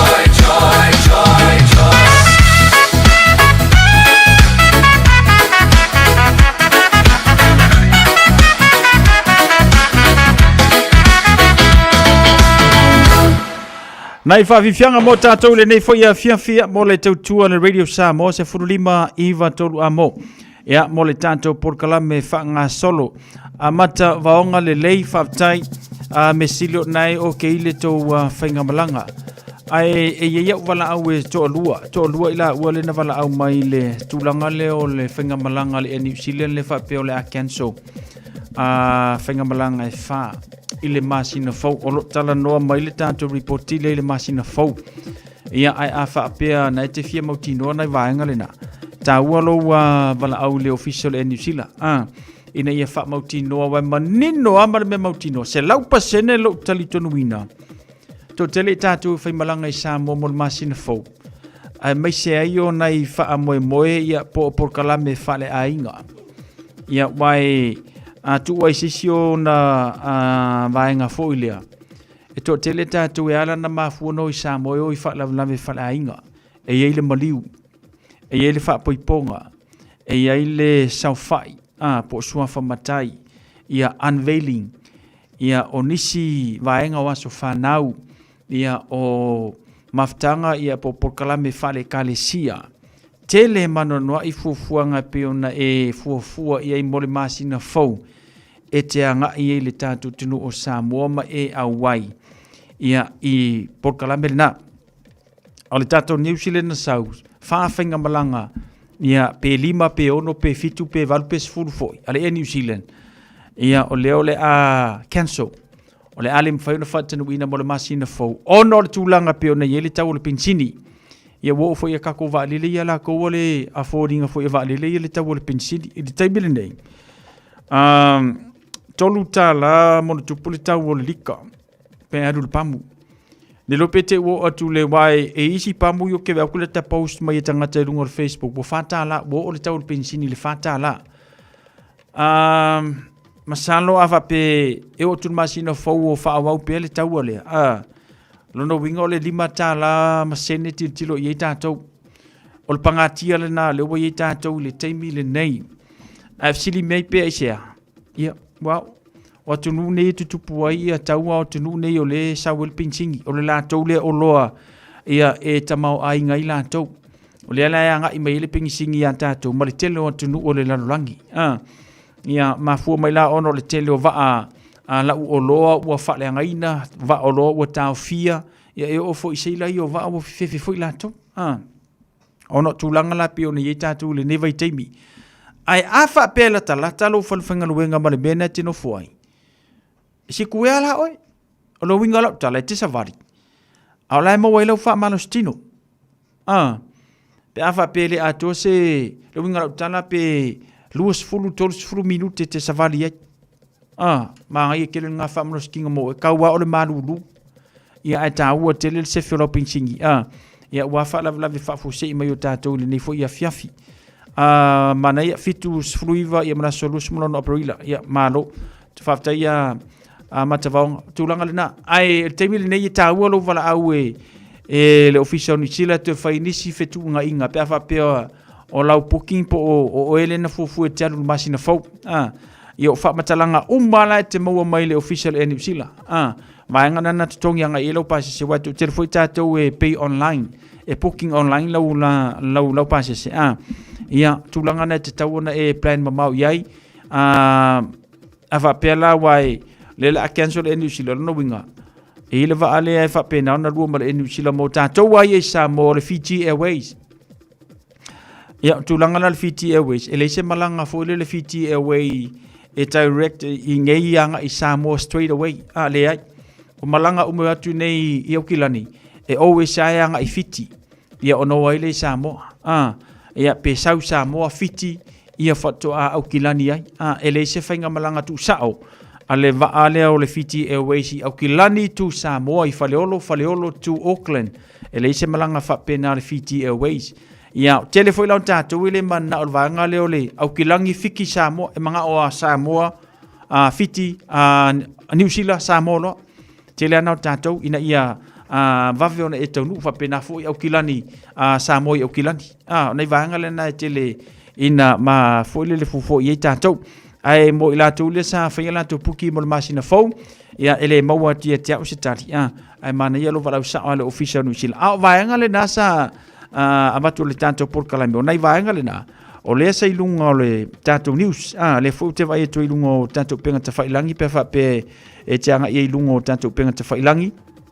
yo nai vaenga le na pe ona failo mai ia ele official e New Zealand ia matulanga pe ona iai nia na ia tanto fainga malanga le na ile masina fo pe ona o taua e manino lava e to tele tanto i fa malanga i sa mo le masina fo ia wa o aso umalawa ia ole so i whanga ni to te lei lātou e whaimalanga. Ia si wanga nai tātou fo ia ia teimi e te alu i Samoa. Ia au keimingi ko kele lātou e whapena ona mautinoa anga i Samoa. Ia mo whalawlawe whalainga. Ia ai o lou mautinoa la ma le salau pasene o lou sila fia vaenga le na whafso tai ia le official e New Zealand. Ia e te malamlama i vaenga le na ia ma whamautinoa ai. Ia le teimi e te anga ia o le lava le teimi e te tāpene penai le lava le teimi e te tāpene penai ia e fua le leia u fufuanga anga i le aso lea e te tauona whaatino e lo whanavlawe i Samoa ua e ia i Samoa ia wae o whaangi me o malanga i wale le so le kauku leifo i a tātou ia ma sasao ai ki u mi ale malai wale le ia i tātou tangata whaimalanga ia ai molo mauti no vaenga rena ia te tauona e wala aule official e New Zealand ia e whapena ana whamauti noa ia lo wawanoa anga i le Fiji Airways masalo le ia wai pauanga le va ele sisi va o kako inge ia lu Samoa nga ole ia New Zealand ia male vaale tātou le Fiji Airways ia paulana vai e fai tatu whainga malanga mo Samoa ai mo le se laupa sene o lo mautinoa e te malanga ia o vaenga lana tau na e fai wala aule o official e New Zealand wha mautinoa ai ia mamau ai sia so e wha penao na e malanga i tatu tāpene pena mamau atu le nei teimi ia le walusu lima so le nei masina ia le te mamau fu ia mai el nei masina i o atu le teimi te na te fufu e te malanga i Samoa ia wale se me te tue papole ai o le vaenga le na uta uoi le tax ia e te ilo le moni o le vaenga le na pe tau nu i Samoa le ngata ina papole tātou i whainga malanga i Samoa au tasi fu le vaenga i ti ngā ilo lo rupe o i Samoa i le tūlanga fu le leo le tutongi o le tax mana tua le nsa la tu le tātou porkalame le amatanga na official mai le malo Samoa le whainga malo i se lau walu sifulu ia vai ngor se lau walu sifulu na male mea nga iai ai talu ai nei ele vai aso le nei le sa iei se fite nga inga i le official maleva lele o Samoa ia manisio vaenga apia mai e lunga social media wale se lau valu sifulu awa lua se lau valu sifulu o le fete na inga lana le iei le teimil nei ai te iloa le mea moni pe tau nuu lau whainga malanga i Samoa ia ma e sa auni te malanga mai Samoa e leo mai furu kemingi ia makua sapasui alo ka mafau ngi mea po fea le mea sa se lau valu sifulu po le lua se lau valu sifulu au le vaenga le na ia tāpene pena i fwoi tātou i lau whainga malanga i Samoa wai wale o toi i tātou se wai i tātou le taimi whainga tā so i whanga le wai i tātou le o toi i se mea o toi taungo fie e le ngaka ngaru lau kupe kokongi lau pasese ai ke le alu fwoi la e ke aru ngā oi e tataua o na iaini na i vaenga te aru ma oi le ngata i kako kalangoa i mea i e masani na afi ke kauanga e aruma ave sa woso e le ngaka la i lo pasese o la woso e te aruma ave au le taimi foi te tau nua i Samoa e laki le a inga se asea fesilia kuia o se kupi se asea e whakawangi mea ia o le si foi le nau tu pe alu o lo pasese o mea te aruma oe e ke kaungu i Samoa a whapeo ngai whaisau rento puksa rento kasi le ngā kupe o e alu. O whaataunga o mea i le ainga kasi ngā kupe alu. Lono winga. A watu tātou e ti ngā ina tātou. A tātou toi o mai. E koe ki ngā inga fui kako. Lono winga nā lau tala. E laki se a inga e le wha moe moe ia te oe ia me whai Samoa. Ai se laupa sene lo uma fau. O mea uma e wha moe moe mo tātou i atu i whafu. Ia, a wha poporola ia i ma taxi e tutongi e tātou. Ia, e le se tātou alofanga. E le se tātou alofanga o vaenga le na. Ia, e alua i lunga le tau o mea. E alua i lunga le tau o soifuanga nei. Ia, ma wha popo ai nisi a venga mafa mo tātou li newa i taimi. Ia, ana ona tuatu au tawhai whai e au tāpen penanga. Ia, matulanga pe o nei e lau whainga malanga mo Samoa. Ele nei vai aso por vai aso fou ia mai sei foi ia o se taimi o na masina fou pe o na iai fa mafala se fa natu mo ele nei afia fi vala aule official e New Zealand ia e fa ma popo ai ia ma e si le fi ai ia tulanga te tauona e malanga i pe afa pe o le a fa ia fainga malanga e New Zealand e cancel mo le tantu te nuu de ngate nei mar fainga malanga i Samoa ia ai tau lai Samoa o mena e lua e te tilo ia se lau vars fulu po le lua se lau vars fulu le tax ia e te tongia ia e te le malanga mai ia pe te tongia pe a e kaungu ke lo pona sa o vaenga le na ia ilo ala le vaenga le na pe a e malanga i Samoa e tanu i Samoa ia ona e silsila le po o fe le vaenga sa o ia mana ia foi lo tanu mai ia ona longo mai foi lo tanto por clame ia mana ia foi fa iloa inisio na yo tanto tanga ta pena masauni ia mo tanto whainga malanga i Samoa. Iwa minuta tāwanu nei e tātou whaasilsilanga le nei whawanga la fiafi. Awane ngalo saulo mingo le tusil songa. Whaatasi e male lo mingo le vau filfili. E mau ai whaarupenga o Samoa e sisifo tutuila mamanua. O nisio tāna tu o Samoa o ngā upu. O le mata whaioi o le matai le whainga o le whaale vlave. E pei o le whaapoiponga. Ma liu le susingo a inga. fesila whainga o paolo si I whaalalo, whalanginga o le kalesia ma le tele o le ngangana whaalolonga, fitu sifuru tāna le tau. Na lo fisa lava radio Samoa I le tolu pātolu ono Hope Avenue I Manukau, e te mawai. Maurisi whamtalanga, mala au le lua no lua tasilima I vetolu, lua no lua tasilima I vetolu, pe tanga iane, I le shop radio Samoa, doko dana se te whaima Yesu oka.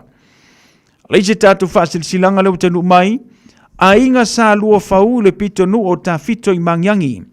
Mātou te whatulo watu I o pa ia sau ngata Samoa, o pa ia lava mai le vavau e o I le vavau tulou na lava.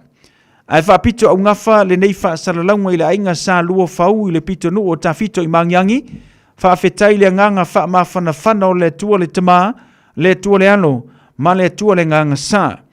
Ua tafi e seina ai le ao pongi sa uwhiti ai le tātu ainga, ono le tu ua o le malo I se tasi sa avea, ma whaata mao le tātu ainga.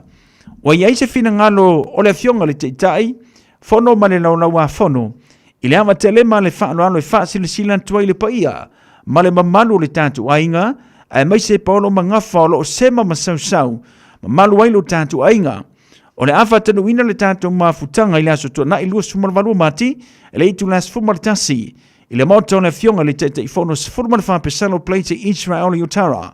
Whamole, mana tua maina o soani, ma sau pleite mo le tau mafutanga, mo le aso ua tuupoina. Whaafetai o le tete I fono, ma le laulawa fono, o lo sainia le tātou whaasile silanga lena.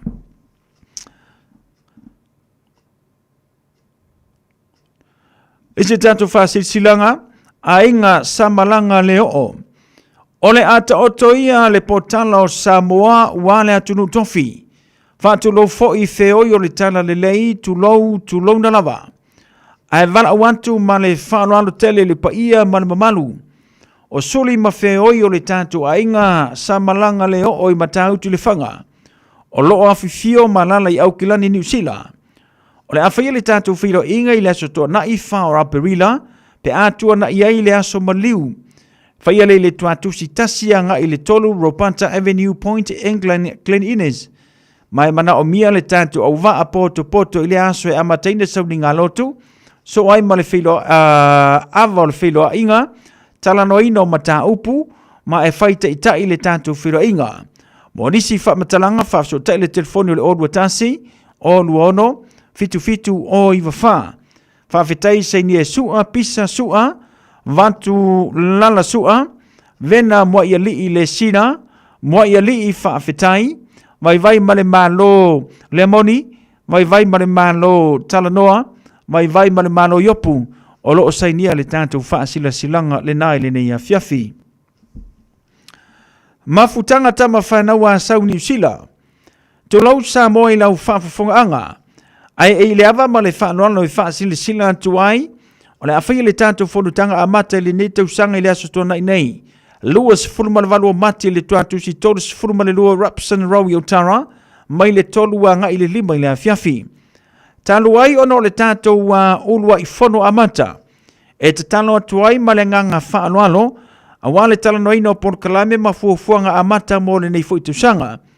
E vala au whanona tuai le pa iyo a inga, sa la whai, ma le mamalu mawalunga o tama whanau o sio tātou nu o asau, o loo awhifia ma papa au I le pito nu o Aotearoa, ina ia susu matala mai a au, tātou whiroai ma mafuta whatasi, a wale atina ino le tātou maftanga. Whamomoi le lofo le tua ia tātou maua le aso I lona anga le lei. Whaafso tai mai le numero le odua tasi, o valu wha, lima iwa valu. Odua tasi o valu wha, lima iwa valu. Monisi whamtalanga whaaftai, o le laulau o lo sainia le tātou whaasile silanga lena, I le nei fuivanga o le a fiafi.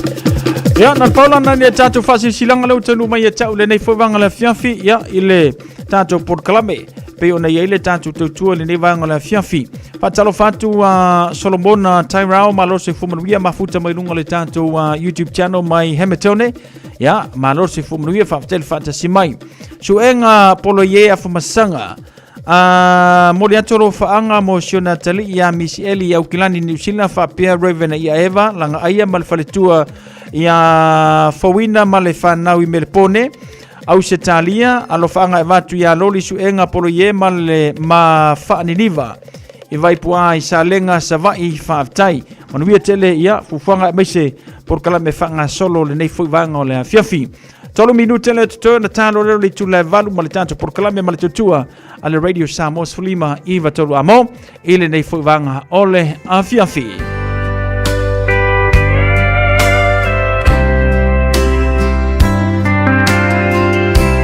Baby, you and I, Loilo agaga, sabe fai mai, saudala, sei o to e falongo, ilo leo malu, se vai lá ilu fatu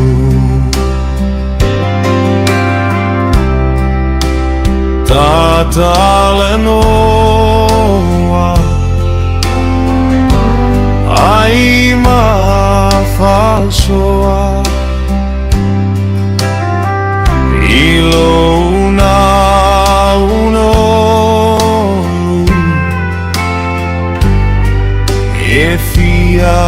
iloa na etala no amai ile tele otinga etele gafata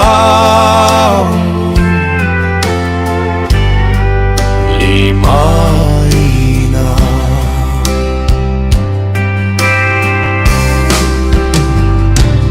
Ivona elegano le aso na etu ai matangi olo na ai malo i matai su file alo faleta mafutanga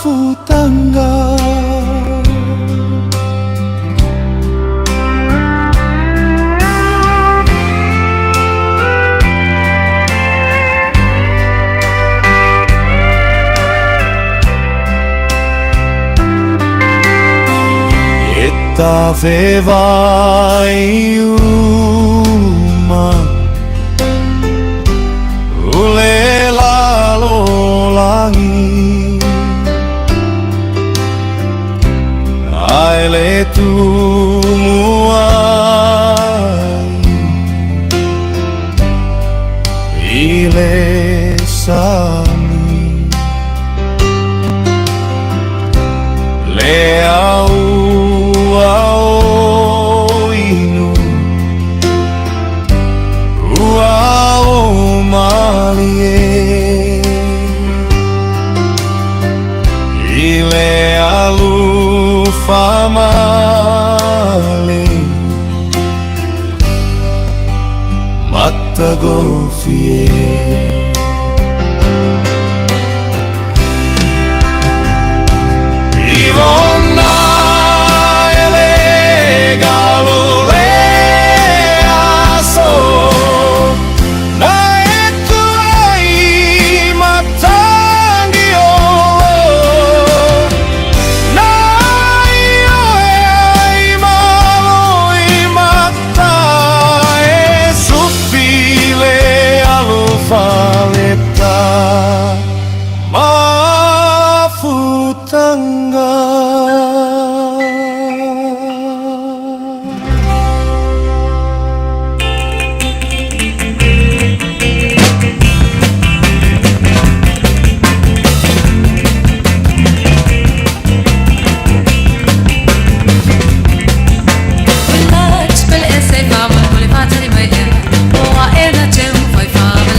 chi le mana sa sui le ngai au mai le sa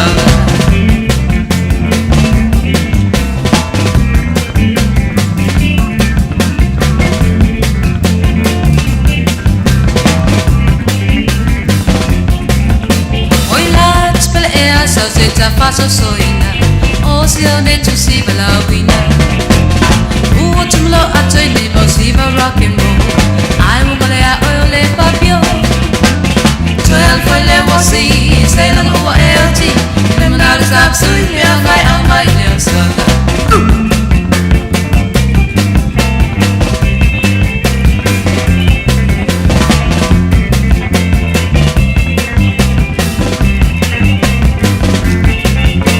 Samoa monyo si le malama solo inu itu malala fala au mai le tu sa fa sa fam tla bea oi kisi voi la o ele cha cha Twelve for le wasi say lang o LT le mana sa sui le ngai au mai le sa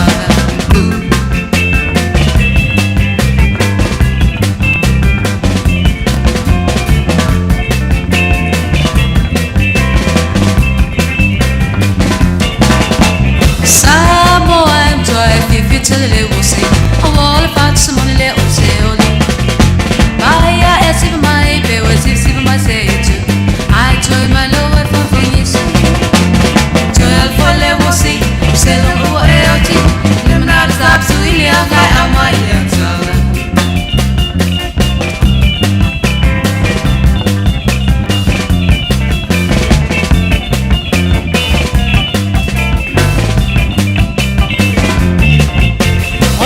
Fana we o mai tato malolo a tultima e alu e fabio asa we fi ai e ototo ai ma sei balat mai sei o tu italiano Twelve for le wasi sei lo o LT le mana sab su le ai au mai le sa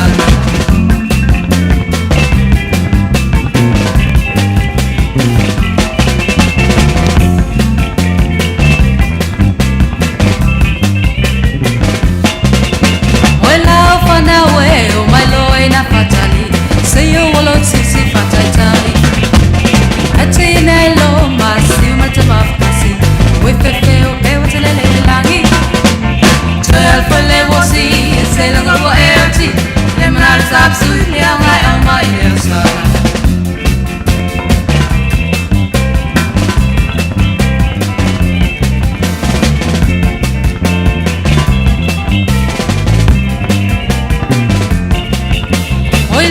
Spele e a tanze faso soina o se o ne tu si bala wina u tumlo a toi ne bo si bo rock and roll ai o le a o le papio Twelve for le wasi se lo o LT le na sa su ile au mai le sa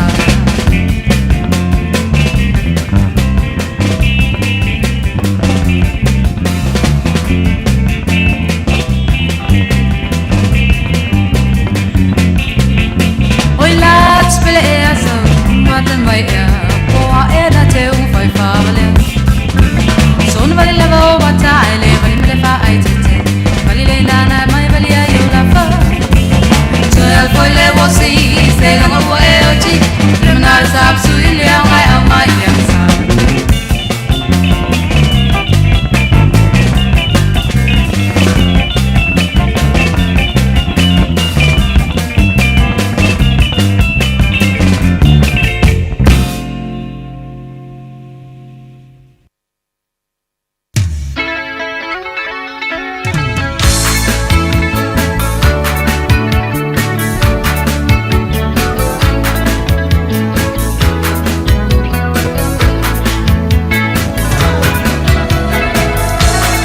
Lawa tula mele tatu temi le wanti le nei fwanga la fiafi male tautua le radio Samos flimi tolu amo fitu miru tele o tele valu. Ya, fantano fantu ya ropena sae ma lorsi fumaruia mafuta mai Hastings. Ya, suenga polu ye afmasanga lo fatu. Mata vaonga faftail fata simai. Ya, lingata fwelol tanto por klame fanga solo. Ole nei fwanga ole a fiafi ya male tautua le radio Samos flima. Iva tolu amo. Masani le tanto por klame ia ile te lua vai aso ma fatau tai o le tanto por kalame ia mai le sunga le li malu malo tu man wa siki a siu ia ma le tato por kalame fa ngoina o oe ma le tula fono ia pe foi la ona yele nei ia fiafi le foa mai te watu ia wa fa tasi ma foi le sunga le li malu malo mo le tato por kalame ia pe ona masani ai o oe ma le tula fono ole a matantala noa ise a fai tula ia wele mana tulanga le tele ina fa le watu le tala ina le tato leina pe ai ne ofisili ia wo mana tula ne fi ono le tele au taimi e fa pena na fa tu tala le tato leina ia ai ono le tele mata upu tele ina a fe le mata la noanga ma fa malam lama le sunga le malu malo pe o le sivanga le na ia wa le tato por klame ia ma ua le tala tu ma le tato leina a welo mana tula fi le neima le atar sanga fo le sunga le malu malo ia ia tu mai nei minute fa pena tala to le tato leina mo oe ono ia se facility fi facilingia ia mo oe fo yolo ia se vaenga lo e sai tia i lano le tula fono ia po oe fo ia se vaenga te fia mala mai ia lo wa vanoa pe a tala tu tato leina ne vanga le fiafi ia ma le sunga le malo tu man wa siki asiu ia le fo fa tasi mai ia wale tato por kalame pe ona masani ai le nei fo vanga ole a fiafi ia o farofa fa talo fa tato por kalame malo se fo mo la sunga le li malo lava nga lue malo fa malo si fa mga luenga pe ona masani ai e ui lava fo na pisi ia matutuangia me se fo io la sunga le pisi fa mga luenga ia ale mai ta watu lo fa pena lava na mawalo malo si fa pena ona a fa tu no wai fufuanga e ma por kalame fa nga solo ia me se ole vesi le sa vesi ka luenga ia tu mon va malo se fo mo ne fiafi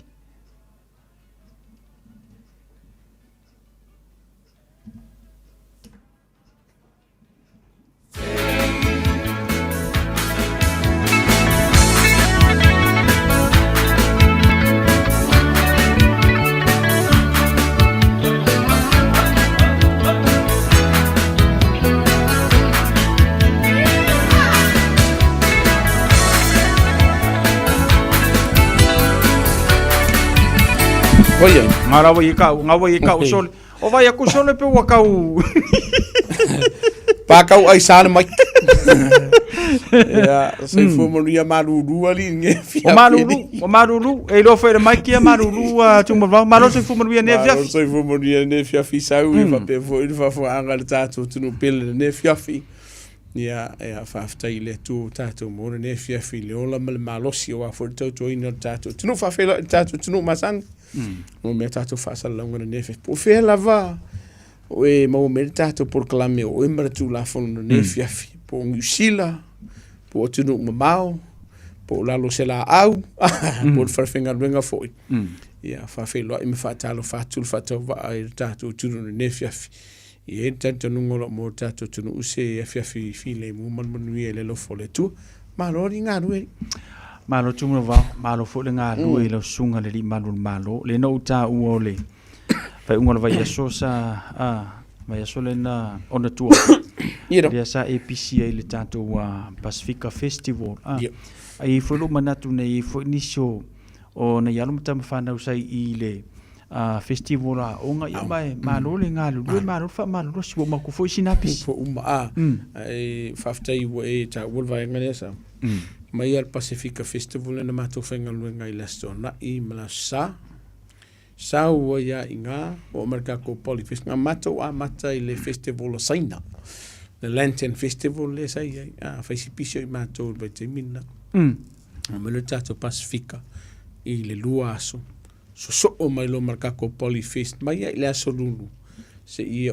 ia le aso tona le nse mai atuni ia fa au mai martato male por kalame sungal fa fenga inga ia featuna ia male kali sia malosi I Sandringham e fa casa ia lai o merki mingi le o le ai fa aftai le tu le mo malosi fa si pisio tato festival nei o le vaenga o le si le vaenga o le ngalunga la vai mtanga lunga leo o le va ia le o le saunga le mu o le tunu tato Pacifica Festival ia mar tato Polyfest mana tua foi o festival nei po fa moi nei e lua pito sieli ona te tele ile lalo langi ile tu ainga fa moi fa pe le alo o ia nei ia si sila ia sa mo ile e fai le Pacifica Festival le I se mea o wala titia masuva le valu afe I lātou na iai le asto na a o le aso sa o wala titia ma le iwa afe I le teimi lea na matutu uai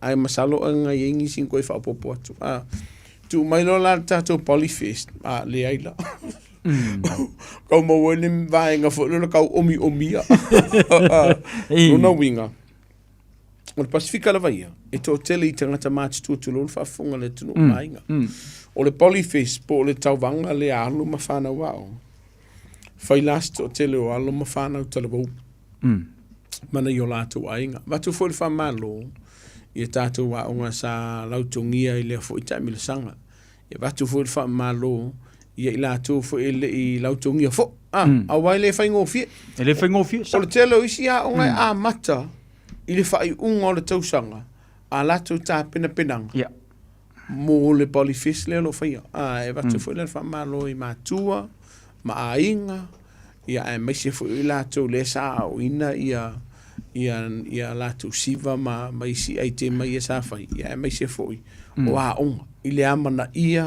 o le tātou tūmalanga I whanua fo nili ia ma le whatawa ina fo I o anganu ua Pasifika taitas ia ele ia se whai vai asa ma le asa ma le masalo e fo I vaenga e whaale tonu e te leo taimi o le asko nga ia le na ye ni so vesinga sa fa ye I lungo la wala pa wan me fa ftagi ele yo o mai kongo me le sa fa ye festival fana e pe yo fafu le la sa ye ni so o ni mtama ta mtanga lu le la sa ele ya se feve asa ma se ma ya sas o le vainga le fa ftagi le tunu on le lango ma tua ma ainga ele festival el polyfest e fa le Pasifika ele se mako por querer wai matu te lo le e o peno ta orte me sola o tangata matu tu ora la tu sanga pe to tele a le audience la po la to le o mai polyfest e ia polinga tele time ona o le bawa onga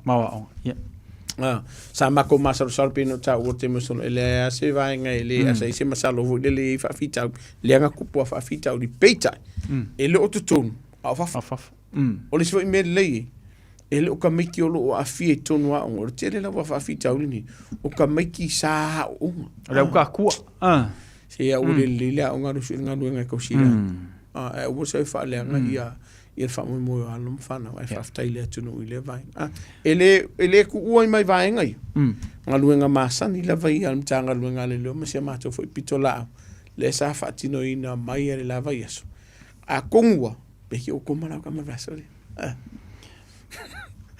Carlos sia e mo se ke me ke malolo tu mo e ta ua fo le mo le te me malolo e tu amata tu ngaruenga le mo le malo si ta amata mai tu mo te ilo tilo le version si ma vai tu nei masalo u mai ka wa ku le wala le tu pu mo fa la velo I le anga ilenga ilunga I oto ke peke si la fiel va nga le fa le pia fo le tu lo fa fo le Beach Road ya nga pe a o tilo tu le va nga le na le sa ye le fa la venga I meangi o la ki pasika ia ua fa fo so le tatu o tunu I va nga ni a le mai tau ino lo tu pu pe lungo le tatu awala ia mai te tau fo le tatu tunu ona mala mai va nga le na e le lo le kai mo le aso e fai le ki ma pasika mela le na ia mai e tupu I so se taimi au le aso tu mo va fa fa kai le li ele I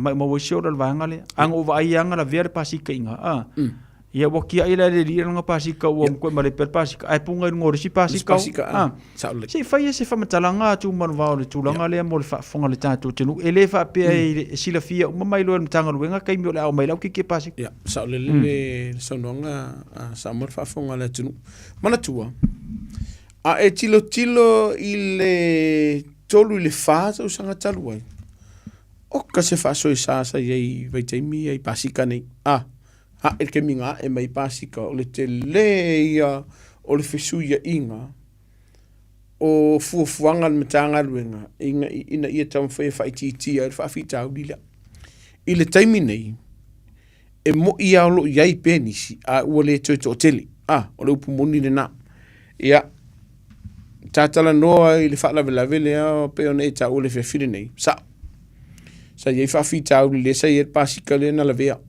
E leo se taimi mua leo la ve kankangi. Mana tuana iei nisi na la ve maru soifua. O le vaenga e whano noa ai. Ona o le telo taimi. E la vea lor kangaka. Ki ia i kangaka le isi. Ai sosola. E la ki le i lea le na la vea. Le angara pasika ai oso i tuol pasika le skaka sosola ai. O vaenga ia. E le o mawhai o na si la fia al mtanga luenga leo. Le taimi e whai e ia mionga ia masoli ngātu la fono nei. Pawale o le vaenga o lo fa moe il mtanga luenga leo. O le atunu. E longo ina al mtanga luenga leo. I le taimi ia. E tupo le whawhita au ni lea. O le si le vaenga. Na iei ni si na whai tio. O na se ise tasi o vaenga whapea o lenga folo kore kawa leo. A e le kuria. Na iei mafuanga peo na ta ua e nisio i la tolo o whaurulu ele pito lon tanga luenga leo. Sa iei se whalaralawe pito sili ato na matu ia. Lea na o mkanga luenga leo. Ai fika whan mafofoi pa sila fo i Samoa. E sili atu mtanga luenga leo le whalaralawe ro lamba tia le soifua. Ngai le kurio le pasika. Painga muona lua. O iei vaenga o le tūla fono. Wa pui ai ma sai tia ele mitanga luenga leo. I le mawhai ai ona latu tulina pasika nei. O nei le tu. A tulina mitanga luenga leo pasika lea. Ai la vea. Mauru soifuru tangata lea. Pe la vea isi sio lea tunu. Ona whaitio ina leo mitanga luenga leo. O lona winga. E iai vaenga. E tatau ona whaamalia ina. Ona tulina leo pasika lea mtanga luenga leo. Tātala noa i se tasi o whalawe lea na tupu i le K-Road. Po i taulanga. Lea sa iei pe ko wha ela wadi i lenga wha si lima ma tau fia mtanga luenga leo. Na a mata le tulina o le tāwale lea. I hawiki. Fika whan mawhawhau iei i le mamau Mamau ke. Fika iei. Ai mana tua. E leo tāwale umafoi. E tuli ina ele matanga luenga leo. Ona ua iei vaenga ua pui an matanga luenga leo. E te tau na wha malia ina. Ai le i whaia ia le wha le afuilea. Le whiriwhiringa. O le akuri dor ka vale lea. Vaenga momua. A whai e si la fia matanga luenga leo. E iei si awala e maua mai wha maunga o ta vale lea. Ma le avi ta vale. Ai wha asao ina. Ele saunga le mua la tunu. Ona le tuli ele matanga luenga leo. A whai o se soli ngā tū la fono kare whakaika. Ngā oi le whale o loa, solar ka ngakare ta vali. E tira tila ni tanga luenga leo, o le e abe le whamomua. O le o loa, ma le soli ngā tū la fono, po o le soi fu o le atunu lau telelea. Ona le tulina le ni tanga luenga leo. A o loa la le vaenga le pe o le whaara la vele le tupu mai i hawik. Le na o ko lau vaenga lea fiu soi kon ka le perfale o lo ima upenga fa manu ali al tangata o ngonga la le fa vele la vaenga lea o le feelinga la fa il mtanga luenga leo wa ta taulo la ona tuli e tau fia ai a wai te lele avanoa e ono la matia ai sesi soifua o ngo so nga kula fungola ba ile vaenga nen tupu wale to po mala ile vaenga le ile fa la vele te le yo ta vale ala tunu lo tele ngala ve vela wori ia le ala na tuli la a pula val mtanga luenga leo mau lo ikalisiti ia o le to tele fo io le tunu sa faitio ina mtanga luenga leo inga o mau la wori ia malinga luenga sa fatino ina mtanga luenga leo ele o si la fie le tunu le te le o le vaenga lea ai le i tupu ai le i tawhia mtanga luenga o lo o afia o no soli ngā tūla whono tangata nei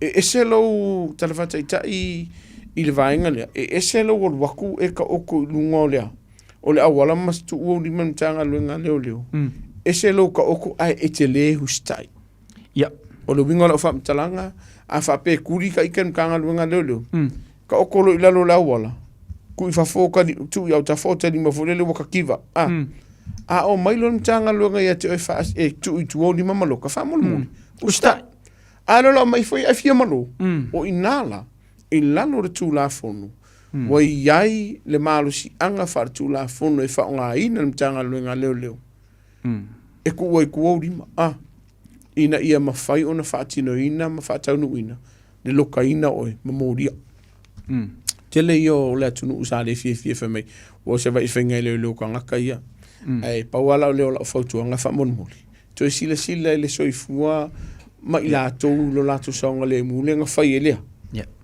le sori ngā tū la whono la wari ia po wā vaenga o lo tutupu ia tangata pauala o le vaenga e tele na wā vai e le tunu o le teimi le o loka e mtanga luenga le leo ma whai nisi o ngai yoinga ai lātou tilo mai le amatanga ma le mafua anga o le vaenga na le ntupu peila le o le vaenga lea e tu u fesili e le tunu o lan me ure kuli e mtanga luenga le leo pasika ia e ielo na mafua pe o le vaenga la le mo sila fia e le tunu e le o soli ngā tū la whono uma e tuli e mtanga luenga le leo pasika po tāwale a o vaenga o mauti noa mtanga luenga leo leo o matua te lere la matia o le soifu matanga le mu ke lo lang whaile fuafuanga e tāwhia i lātou ni vaenga le atu manu vau na e sau noa i ai to tele i lātou e kuri ai leo kiva up o soifa fomata vale su si irunga rima whailoa tua ia o tau o lea ua kiva up tangata le nei ai eile si mafu anga e alai o na le usita ia tangata whatununga leo. O ngā usikanga ka o lai whaupenga ina. Mari ram. Lea lai ngona whawhainga tāna usita ia le tau whatununga tūmuna wau. Ara ko kele lao lea tunu e tele whaitiu i wānga nei. Ai pe ona umaua le wānga le ne sau noa iai. O le amisia lofa le tō telu tangata o le titilu tō tangata le tō te whaia i ringa ruanga. Al fesili. A whawhiatkanga ka le ngā a fia i sori ngā kula whonga la uri ia. Mari ram. E malifa le ngā luenga e whai ena ngā luenga leo. Ia i lātou o loo a fia i soli ngā tū la whono nei. Ai le ma whai ai, o na ave e sea pēa le ngā luenga e te tau na whai ena ngā luenga, e pui ai saonga le mu, male soifua, o i lātou, na whaatinoina soli ngā tū la whono. O e si sila le vāria, kusa e le wha pēa e te whai ena soli ngā kū la whono, o atu lo ngā luenga leo, so o na whai lo o le ai. Mana tua, i lalo le vaenga o tū la whono, o sori ngā tū la whono, Crimes Act, a whewsela ono sumartas. I le vaenga ono sfuma le lua o tū la whono lea. Whai mai le tū la whono. So o se ngai o inga e whai al mtanga luenga leo po ua, e ta ua whaperetani o le Access Force, po ua ova ku mai le ngai o inga sa ta ona whaatino ina. E ono la vea ai. I la tau o te tonu o mtanga luenga leo i lalo o le tū la whono. Kara whakaika. Tuli ne mtanga luenga leo ia toma o leo ua umanga whasi e koma ia ilona to o lua po se sifo. Tuli mtanga luenga leo maua o akunkanga luenga lau si mailima o toma usi ta ile leia fufuanga ma whatonunga kui kua lima loka. E leo tau iai se whapapo lenga le saonga le mua tangata le sa afia. Wa le ua maua kanka le maroka.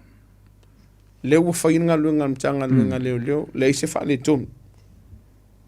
Ai ke i o le ua loka lima, ai koe sau le si leo tulolu whafonga le tunu. Koe kui, pe kiki, pe ako lunga le foloa, tulolu whafonga le tunu. E te lere vaenga le tula fono, e muri e leo. Ai sea, o le ua umanga whaivaenga umo le ua loka leo tue e vea ma wha matau. Ai koe waku loko le leo koe whairisinga yo inga lea. Le lave le vea i lalo le vaenga ono suma le lua, o tū la fono, soli ngā tū la fono, a whaipsela ono suma tasi. Le leo lea, ono le ngā yo inga sa le te tau ona whai, ma le ua whai. Le liu la le si tū o le vaenga o le tū la fono lea. A o atu le mtanga luenga leo, e o aku e loka kangaka le ai fia malu, ai musu e loka. I lalo vaenga o le tūla fono, soli ngā tūla fono, le vaenga tolsu maleiva, section 39, e iai le marusi anga wha tūla fono mtanga luenga leo. E whaatino i se ngā yoinga. Inga ia mawhaionga o ngā loka, whaatino ngā luenga loka ina, kad whakaika.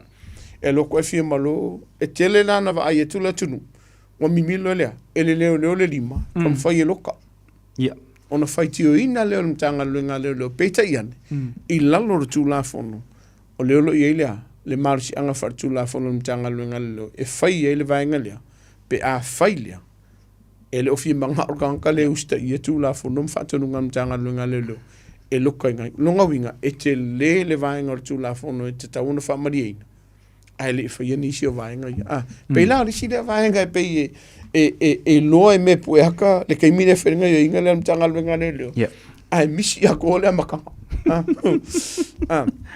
au ifo o te fai o te fautua ina i le tunu a fai ke si la fia ele o le le fai ngā luenga mtanga luenga leo pe ke tau i tangata le pele ai pe ke a inga ai pe sa wo a vela fai tiongo ai se a e mana o mia li mata mai tai uma mtanga luenga ia fai ngā luenga ma le fa mauni ma alua i lea i vai ngor tu lafon malo fafte tu mun wa na tu le wa mala mala mala ta tu tinu le vaenga le ia ina ia awa ina ia tu silo lima te tawana mala mala ma fu ile fa nga solo ina fu nga luenga ale to matanga luenga pe ona yai ya oni si vaenga pe ona ile matanga luenga tu mun wa ma tu nga pe o pisi io mana ia vaenga le si ta tu di tawa tu si vaenga ono le si le vaenga lo tele na afia ile tunu o a penga ya o la vi fotonga le tunu o le taimi la ba tu mtanga luenga le lo ia te oi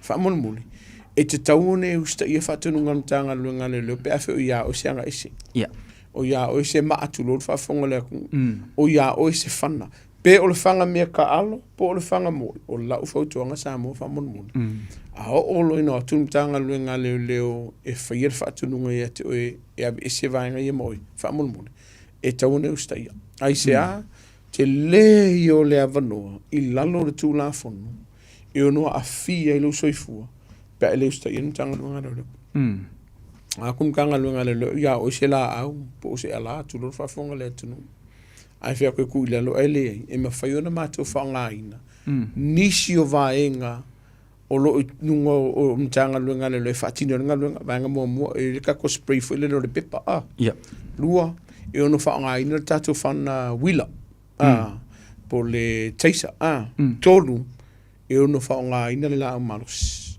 ele matanga luenga le leo i lalo le tu la fono pe a failia wa yaile lo matanga luenga le mo e te le usta e fa tunga le wa tu fo le ma wala matia le soifua o le matanga luenga le leo ma le lauteli le vaenga fo le vaenga fa sumar valu tu la fono so nga tu la fono a fa fsela uno sumar tasi section 48 o le vaenga lea le ta ua tato o le self defense e iei lolo po le nga fu le o au leo o ke fea koe e ave ese le o penga mai atu e me se lava la o malo sima le ai kere fia kua sea ai a o wiloa malo utali tonunga a ule whaiananga yoinga e o kia o pela vea sisi pe o tifo e ilai lalo vaenga o le tū la fono le fasu malvanu e ma fai ai ona o fai se nga yoinga e tutusa mara tu la fono e pui pui ai lo saunga le mumalo wola saunga le mumalo lo le stanga tamalau te la tru nai vaenga na tau na tu atu mo le sirifi langa i tatu pe e fa le hanga hoi e fa kule lo e pe aka ma fa di fanga me ka o te le o i lo po se fanga me ka alo ia ke ai se o i fanga mo ulang pingiki o i fanga mo ulang mo vaenga lana e popole mtanga luenga lelo e te tau se sa kala fodeli o ke kalon me di masengi lango leo lai mama o lona winga e te tauna e talan tauna e usta ia fa tununga mtanga luenga lelo ia oni se vaenga no pisen mtanga luenga le vai asole nei te le tatu ta valenga hoi te min nei Fai asi to tele la to wolo o fai aso ngā tū la fono leo le tale peina o ta vale ia manga oi ta vale. Lua, a wha kukua kula le mtanga luenga leo leo. A musu le tū mtanga luenga leo leo. Peo nei ta o te musona mua mua. O le kawananga oi. Lua, o lo iei la au malo si fwa lau wha sa ina ma tupe sau ele lea. I te tono le ta vale. Tolu o lo iei nisi o soli ngā tū la fono lo fai. Peo le vaenga fai rol. Ave wha malo si kidnapa. O lo e faia o le sina le tele o le si se vange a fulele le lai senge o la ua expire mai o pe portavali a ole ku ia kanga luenga le o lo no winga e te tau no sta ia tato tunu pe a fatuina o tanga luenga le tele tato tavale o lo tale pe ina manga o ia te minai o I te le I o le ngaluenga tau na whai le tātou tunu e pui pui e vaenga le vaenga momua whaamautino o ise alama lokar ta avani ia lua whaamona moli wa ai o loa ananga tā e ave ese atu malea markawale ave kon whali se ua ke manga e whaari dia lau iPhones fulfi kufu le male pusa are security ai vaku whai mai wa nga uma le credit di makara le nga mai marker fongi mar waku ia al watu le ngoi ele por le ngoi pe nga pusa pe la tu te le oilo pa war kilo ngoi o le iPhones fu morfik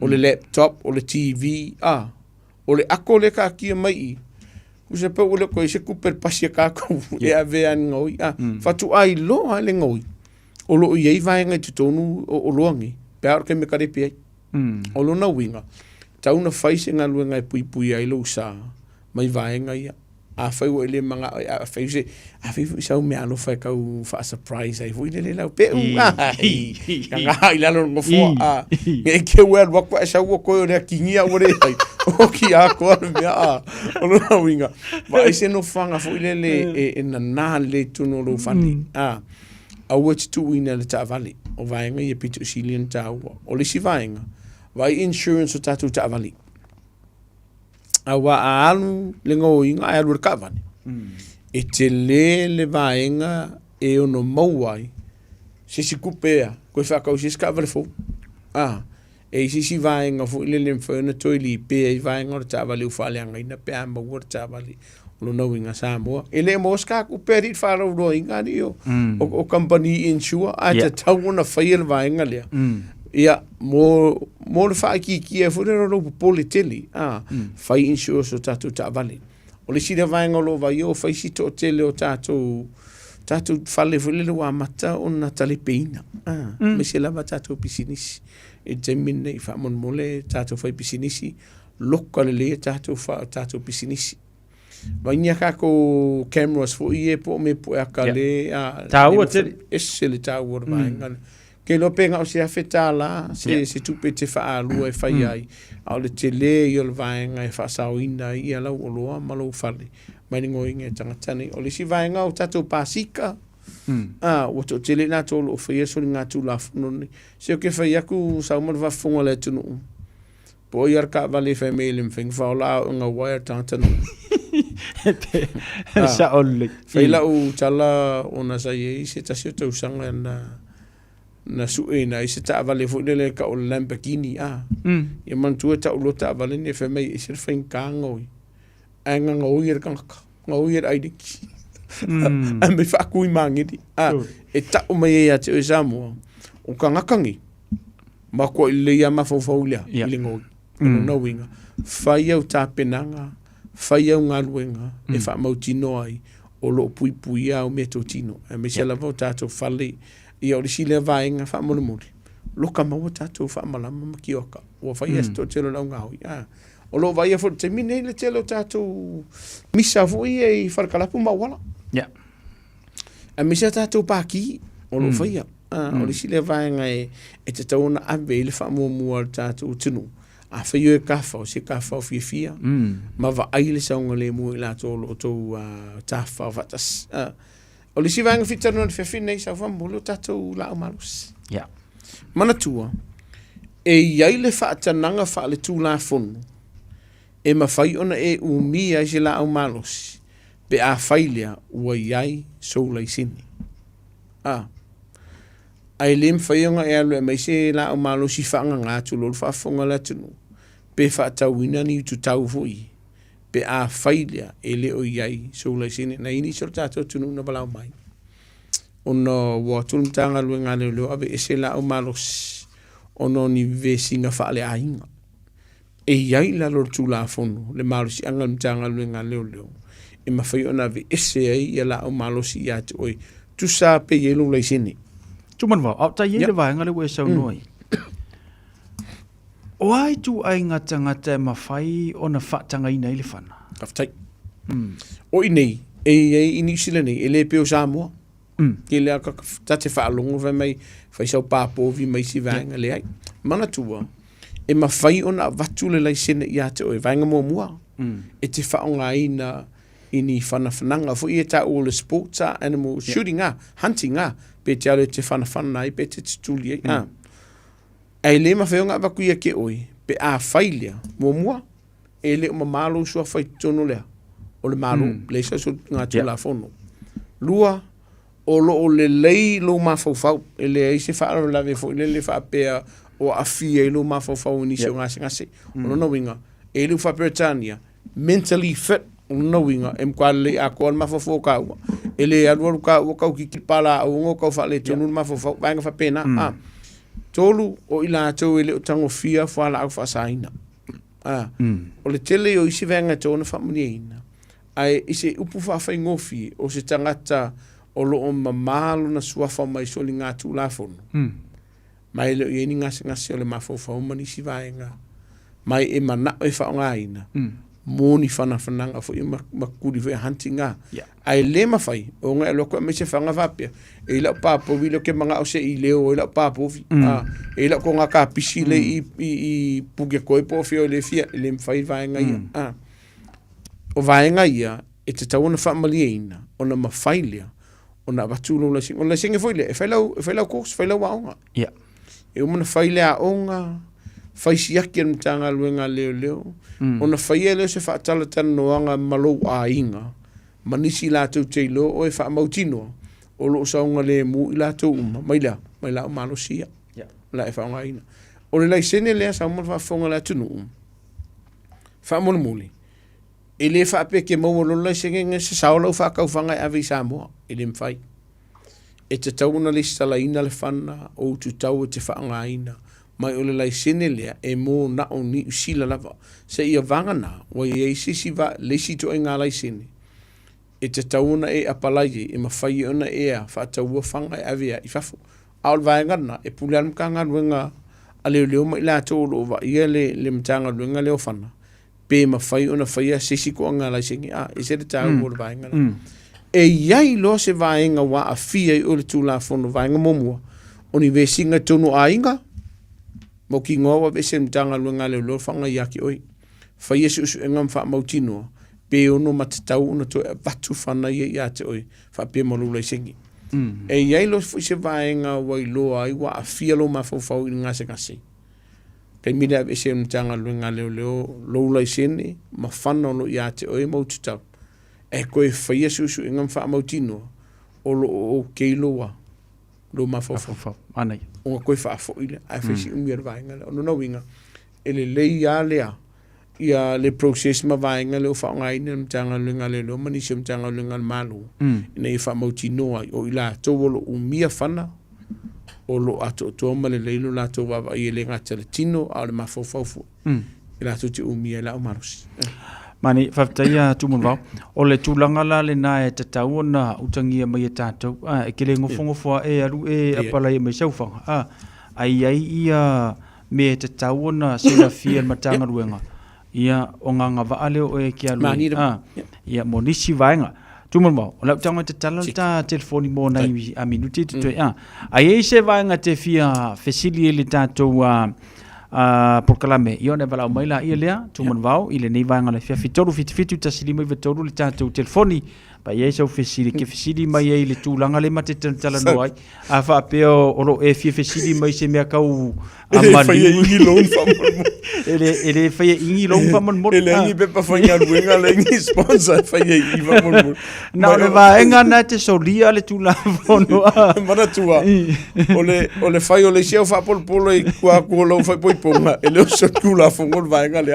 o le sile va enga lo mala mai le tunu e fa maru lu le tunu a fai ua le fa maoni le te maportina fu lu maftanga leila e ke alwe sa ili mal fam sinonga fu le o ai nga fai fa le lum ka ai le o solinga tu la fondo e fai mtanga lu nga le se ia vanga na o i se vaenga o sa wai nei o fam ta una e le va o roma lu ai nga mal fa na mai leva ko foko nga ele so swani lan matanga lu nga pa fa pe wa mo manga o sui la feeling atu mal sa le ai a fa pe ai se vaenga wala maki no so no so swani da a faila wa e le fa mauni lu va martina la nga porta ma a o ka lu maki so i fu ka o le ai ya Di poki lam tanga lu. Li poki makanga luenga. Ai afa pewa manga sui sa filfilinga wa umanga ai tu. Ele se soli kula fongo ila longi. A lewo ka wa kia maka kia so kula fongo lenga li langi. Ya faya malo mau kingoa lewo faya ku ma ka wa tu mon va. Ili so wa vango li langi. Ile wo fa ku sa o kere fe ku karanga tu mon va. Faya. Ya, o sina o pero wano no tau, na faiso telo tato tu. So ke manga mo dia lo ko lu lo Ko fa champa fa ma tu ba tu le tu. O vai ngana na e ma fai e vai nga fo le leo fa msinonga ainga. Ave ilo maka upu fai fa le se du fa ma vaenga. Au se upu fa pe so nga kula le aida fa ma du ba. Ili e so ke mi avango ke alui. Vai e do so fi au fo ni fa mo. E se tau vaenga ia. Kawa. Tau ai peno tau fo te mo sola. O le telo tatu tunu e wala mai telo tatu tau. E ave ile le so son. Ata a fatalista vala. E lau fautuanga fi e watu tātou tunu ule fia fine nei. Ia tātou mata upu i le vāo ainga. Ua o tu lumol wha msinonga. Wha mona moli. E le mawhai ona o tango ave ese mai le mata upu pe ave ese mai lau whai tionga po lau tangi le na ave.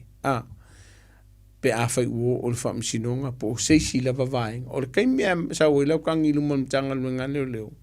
I lalo le tū la fono e te tau ona whaia le ngā ruenga ma le wha mahundi e fiso soani e i lau wha awhita auli a whaiwa i eiso fina ngā lo ke mga a koe ave ese mai lau mata upu o lau whautuanga ma enga momua o la me la koe ave ese o lau whautuanga ka kia pe lau maka upu e ave ilu molea o le wha msinonga a tau no se awala le fiso soani e i a te oe malo ainga i wha awhita auli o lo e a fia ai lo e no fo popole ma e fefe ai lua a faia wa le italiana se fautuanga sa ili laulo ia e faia le vaenga dia e te mana e se me lau tanki o le se yor va tu bo la ve fau e so no tu mon va a fa pe te mana o fo ia le fa fita o le toi au mai tu lau tangi le o le tani le na lo tani langa ko kele aka ko kele lo ye ngisia ku ngupo ku por mele al mele le ngumber ka si samo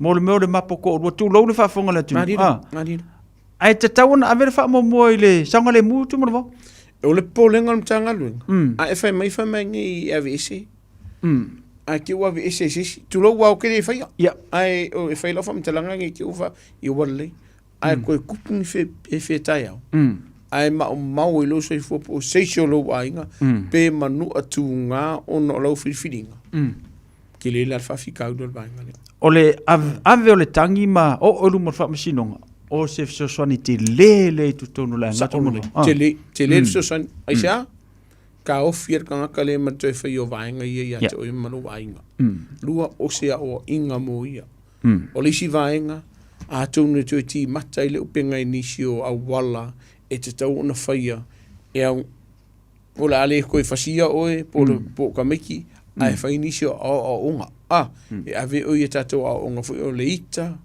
o le pia o le ava malosi ia o whalau whaasai ke le i o sosoani le la maua e lo ainga ai o la uwhautuanga whamon mule o weki koe viri mai a kia uke manga ave e se case pe batu se whautuanga wa kasi la uwhautuanga e batu i ate oe ola visia wa me mangingo atu mon vau pe un tatala no ili sita por kala ko kele o kingala ka moko nga la ko ko marida ia wo umai ia pokor tu talo sa pe kau ka vale u lu maka ala no fo mal polonga martina ile mele fa e ko e mau kongu ifu bo kuai lua e no mu de ainga a uma mau so ifu ia o io te fautua ina ile atunu a fai o sa waina o e tama o worko e mei fafola o kanki kupe yo tina a fai o sa waina o e o worko e mei fafola i fa pe fo le fana e ia ile la ngona lofa pe ka yangi a fai o fai so o le vaenga momua ia o le sasi ris kaimi ia o le ita o vavi un monona ngar ko ke lo isi le aila o fai ma mi o mama san le la lo tele na no fo polonga inisio ilato I sauanga mai e la koe mau ki ngona whapea. A vengi anu fo koe me kai au. Ia koe fasifo. O I e tauna sila mamao I le atunu. E le ta tau ona toi au mai e tua tātou tangine. Po ka kori poking. Pea wa le sina le vaenga. O le wasan te mea tune ina o tala noa ni se. O le ifo imtama ita imtanga luenga leo leo. O le ua koe o aku ila kumana tua. O oele a afia. E tutulu mtanga luenga o leo leo. Mo oi. A o lo koe fokira le mtanga luenga koe mai fa fola mkaabu. E ave mtanga luenga leo leo. Ile fa masinonga. Au se upor fa pe ko aku fa pe mkanga luenga. Okay, le langa nga isi lau fa ila le pe. De mfai. De mfai una fai mtanga luenga. Mana tua pe no ta urta imi o sola. E tilo mtanga luenga ya afianga oi malou ainga. Pe ale fa yesea se fufuanga. E le mfai fa mtanga luenga le longa be se melau kesila. Se ibanga na le fa msinonga. Na te te fa yer fa iunga. O la fa utuanga. A fai ua tupu ia te oe, ma o fa msinonga, ka kie fa penga. Walu pu moni sa malfa fonga le tenu. O isi ia fa msinonga ko ki aru ka usanga. Ya. E umaifo. Ma ko ingasar ka ka le sa fa yele, so ringa tu la fono. O yele nganga wa salamo. Salamo. Bo umir kai meno te vai I tina mal fana po ta mafu mal fana. Ole wa ongana la. Wa ongana leila le. Te leo la tau lo tonu lo tino la tau fasalanga. O mau le soifu nisi o la tau ainga. O no le fata malea, lipotia, le lipotia ila, mtanga luenga leo. Te lefo nisi la tau o ye nisi o manu angatunga. O nisi tu lo fafonga le o isi a wale o la tau folinga, o fa leanga ina. O la tau tamali yanga o fa leanga ina. Ono wa muso di poki. O le si vaenga tumon wa ola fa so no le. E tilo fo le nai fa na. Mira. E le o se mele le o le fasi o e lo torua. O le pula mata o se fa na. E teu pe I loto fa na, o tu sa pe like. Madiro. Mai matu tu ai fo ita mai ti masalo e o ai fo le vaenga le. Ma a fi e lo la to wola tu puai. O le sile vaenga ala ina fa lau tele susu enga mtanga luenga leo. A waile fa apea na o tangata lea na fasi tolo fa fonga le tunu. Le ta o le victim por tangata afia lea. E ao fia e fo ima whana o lo tilo le mea lo tupu. O ila tau mai le ta o umar fa apea tani a victim sa. Po ila tau a afia I sawanga. Kua ia la lea afia ngau le tinu. Wai ma whainga ki lo kui manua. Awa afianga o le mafau. Whaintate. Whainka I o le vaenga lea. O le mafu anga lea. Lea lai ona tilo le mtanga luenga leo ma le malo. Po le sire mafu anga leo ma istame tipe ona e taua. Whai o lako wainga o le mea kas. O lea onga ku fasi iskamiki. A mata ona le ini mea o ngā ua makalonga o lea. Wala o fasaina. Ma whapea ko I aleo langa ona I alo ma whanau. Ma o ina sai tia I le tūlafono. Aisea. A maka mai I kongo le ainga. A mata mai I le vaenga le vaia I le fasino o lātou tamapo o lātou tinalo na winga. Ma tua wa mon mole. Sila mua I lo saunga lemu. Mara saunga lemu o lau whana. Mara lau tino lau ainga. Ai a koe kam whai koe me whafola mkau. Mai te tauna e tala noe so se tasila wa. E ma moli lau wha malo. Ma lau wha afitai I nisi o tina. Po nisi fo I o tama o uso matu whaafine. Le ua I ele loko fo le ua koa le loko le taimine.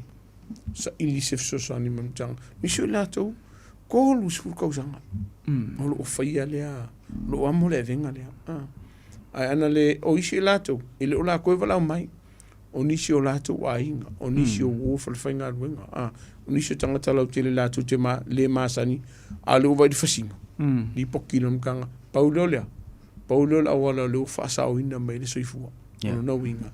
E te lele a fiango I tato. Pe a tato le talanua. Pe ave fo si tato wa. Ska kori poki.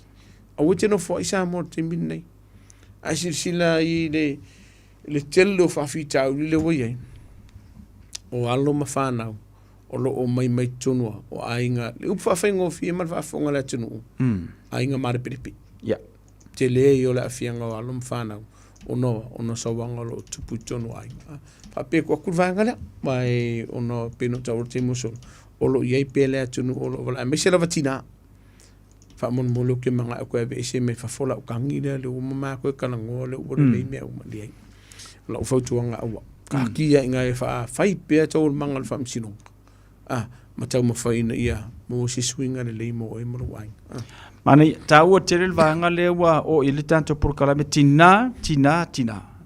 O wa ave me tina o yai ipupua ngati ia ma yai tatou le ko nga soifuanga le o yai o le no polonga ma tulanga fo e moko mai o le songa fu o le su a wite no fo le wa sa no le sunga le malo sa ilif so swani vili sa ole matanga wenga o leo se le ni se la toni sa o ka fa se e o ia la fa mtala o ka fa se e umona fa o lima ali fo ko fa mari mo ko e kangi anga o ave fale ainga fa tau ye funga la ma singa kai mia mo singa vai so pe ko fa ifo ia ko fa so do fuila ile o vainga le o lona winga o ila toni o makua I lava lo la tuto mai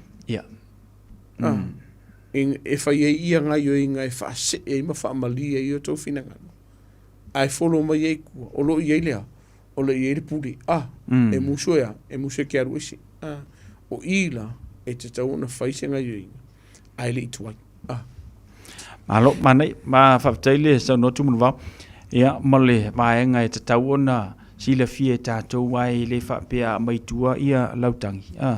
O na maua leo se swani moe. O le a emisia le te leo se swani moe pea tue mai e tua lautangi. Ia mafua mai I loa lofa kele I makau siau kōrua. Ai ngalo ia o elo pupua ngā tia le I vaenga le. Aftai tu mon vau, nisi vaenga e taurunga ili tapo kala mene vanga le fef? O li si vaenga o le ifa mon mole mātua. Te tauna tala noa le le whanau. Ua fai asi mafa o te leo whaafita o li lungo leo penga te whailangi. O lo ua whaina I alum whanau te minei. O lo vai e pe mal whanau noa te leo alum whanau o la tō whaia nisi o winga fwilele. Ia, mātanga, tūlor whaafonga lea tunu. Whaia nisi o sori ngā tū la whono. O no nisi o la tō ua le lava si taimi ma mātua. Ke le lava ia o lungo lea. O le inkangiki po lo penga te whailangi o lo whaongai na te minei. O iei vaenga o le ua matana fiso o ta iei whanau laiti. Matangata mātua, a mese lava tamaita. O le kiki o le kinkiki, tu lor whafonga la tunu a wa mata o na whaiwhainga wo matangata mātua. O no lungo lo penga te whailangi. A whai e whafonga mene whiwhin nei. A whai o oeskanga ka makua, a ngai ki whaase inga tamaiti lalo I whasumar fitausanga. Mese lava tamaita. So le, o le sodu kula whongo le mea ngai ke whaia. Mese fu tamaita ilo lato whaianga I vaenga I anum whanau laiti. O le soli tu la whono, lou whai a inga. Ma alo ma whanau I lalo I whasuma le vartausanga. A mese lava I lato une I o tamaita I wai le sile vaenga. Ma tua, siaki poko ka miki. O le si tamaititi nga anga whaafoni nga ua moe. Moe umala ai nga ai o soile, o soile whamalama. O loo yeile vaenga fu ilele whaapero la ko mawufau vaenga momua. O le kamikiki la kea, la te tausanga whaatasile la tea. So ta ilungo lea lo penga ta whailangi. Ai munmuri ane o le vaenga e whiro Amerikankaria. Too late, kuai. E la kua tangata e matua. O tangata ia tulou whaafonga le tunu umale ngana la whaongai. Kanga ka le poia whaiuinga matanga ma whaale ma whauwhau ia no whanau. O lona winga, matua tala noa le whanau. Le si vaenga. Ka ilu sulmingu ke pe, sulmingu ke masiaki. Whea oi. No penga te whailangi, ilungo tato devices po ilungo iPads ma laptop. A mai lumo lea. Mai no marsi tinu kilo o whainga o mea onga. E ese le tau o le vaenga lea. E le ngata lai vaenga ia. Awa a vea fo ima vaenga wa sau waina I lungo lea. O lo penga te whailangi. Poli ngā. O I ne e si aloma whanau e whiu mākua wa loka lea. Loka le poku. Aso a ko le wa. nofo o le sama titi talu wai ono o fa fita o le wa fia i ora to ma fo fau tonu a o le koe fio inga onga wa fe o ila onga ono o le fa mata o le o fai lunga le penga te fai langi le la unga fongofa e te le ala fianga lea mo ina pun le lo la tuba so ifua matua wa di saunga le mo fa na lunga penga te fai langi fa mon mo tau te ranga se le tau o ba ngala ko kiki le isi tamai titi wale o yese iPad wale o yese laptop le isi telefoni e le isi leanga ai te tau ona sila to amatua e fa atu la fono ina taimi ma tai tu ina tato o wa por kala mele o loa o lo o el fan ai fa na mo tato tunu ne fef ai mana tuofo ka kung mele masang ai tas yo numero le te vala au mtanga luenga leo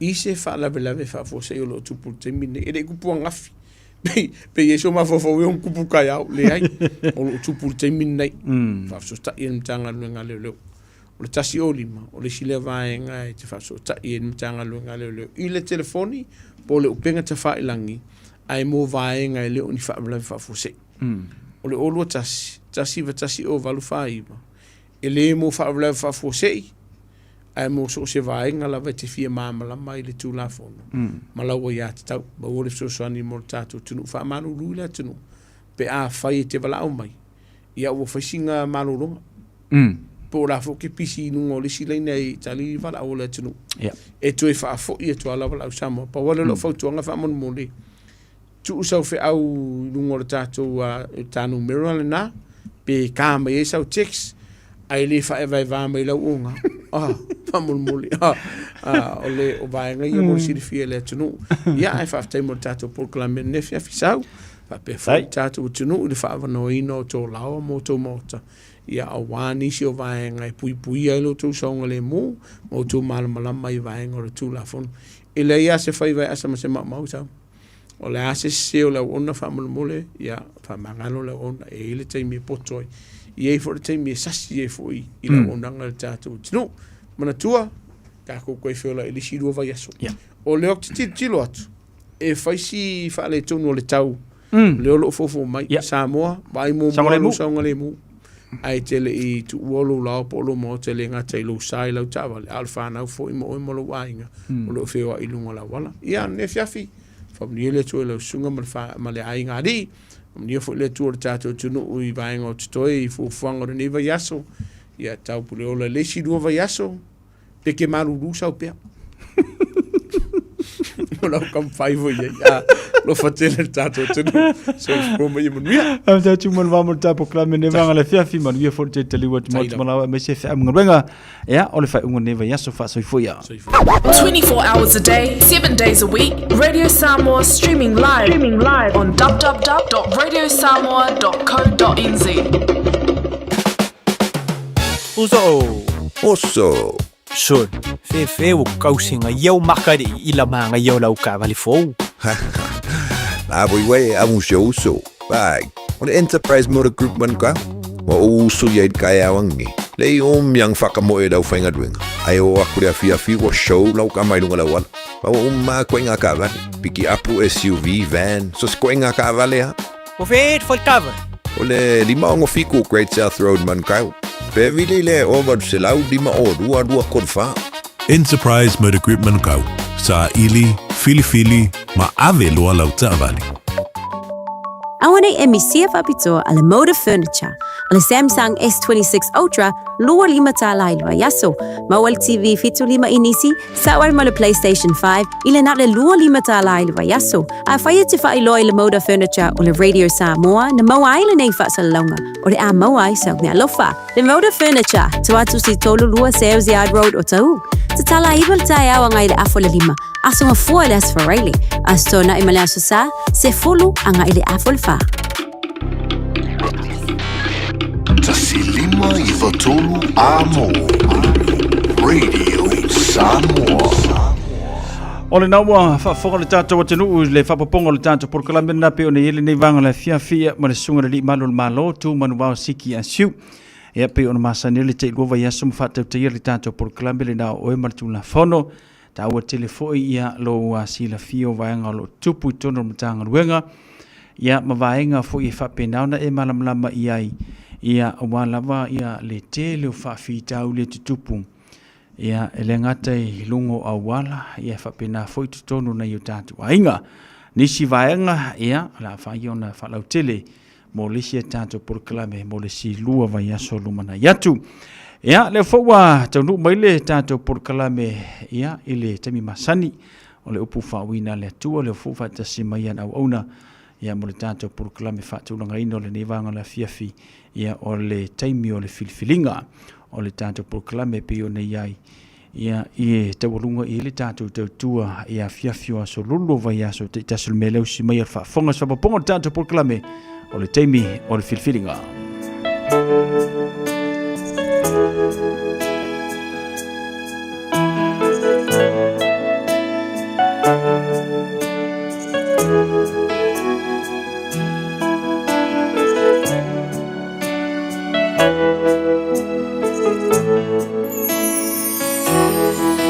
We lift our nation unto you, Lord. Let your glory fill this land. It's your desire, oh, would come into the knowledge of your love. Multitude and multitude in the valley of the seashore, waiting to hear the good. Samoa, come to the Lord. Samoa, come to the Lord. Samoa, come to the Lord. Samoa, come to the Lord.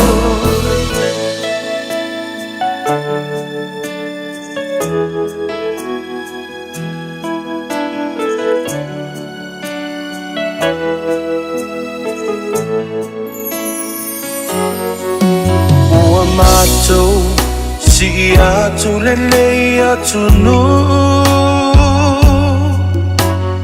Yesu yatumu ilo mamalu. Olo finangalo ya o mayuma. Ile mala mala ma olo alofa. Eto atele ilato ilevano filifilinga fatali levala Samoa, sawia Yesu. Samoa, sawia Yesu. Samoa, sawia Yesu. Samoa, sawia Yesu. Samoa, sawia Yesu. Samoa, sawia Yesu.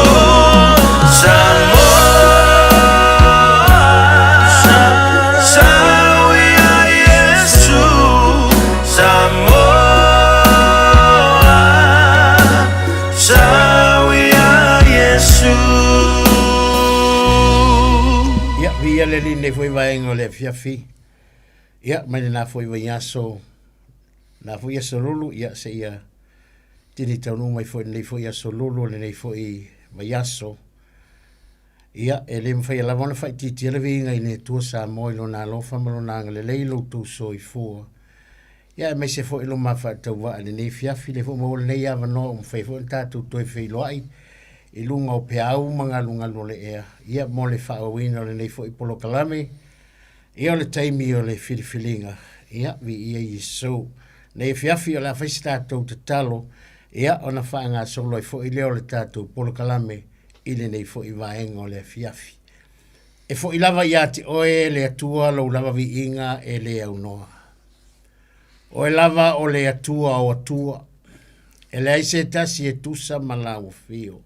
O e lava o le papa e le manu e lue. Mātou te vi ia lau fio.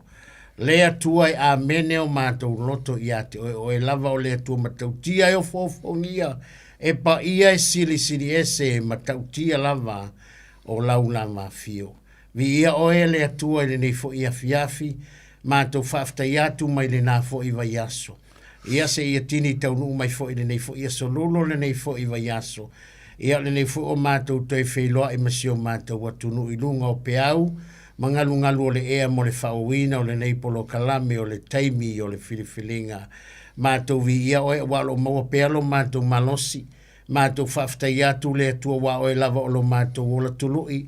Ia e maise o lau wha malolonga i ala i o wha lava ke riso manu malo o le sātauro. Isi o mātou atunu na i o mātou tua lui fo le malu o mātou whale. Le lo le atunu o au na mawhalitua le tala lei. Ia le ngata fo i leo e fo mwhau na sia le atunu o. Ile nei fo i vai teimi o le tausanga ua mātou mafuta o whaalongolongo mai. Ia mātou te vi ia oelo mātou. Tua whafta iatu le nei aso. Fia ngai le atunu i fia au mga luenga i whaiwa mtiu te i tofi ma mea umana e wala au ai le ia i mātou. Ia me se fu i o nai whanau ia o onga le i e whamalo whaftai. Wai ule nei aso i na wapofo i lava i ati o lau lava vi inga i le au noa. Talo nei a fiafi le i e mo le amtango le nei polo kalame i anga le lei mai o ia nganga pa ia ma te manau mia oe. Tau lava nei a whao ngā ina o me whai ngā luenga. Wha leo ai le i o le polo kalame o le vi inga le i e wha fo i atu i ati o i mea umalava lo mātou atua.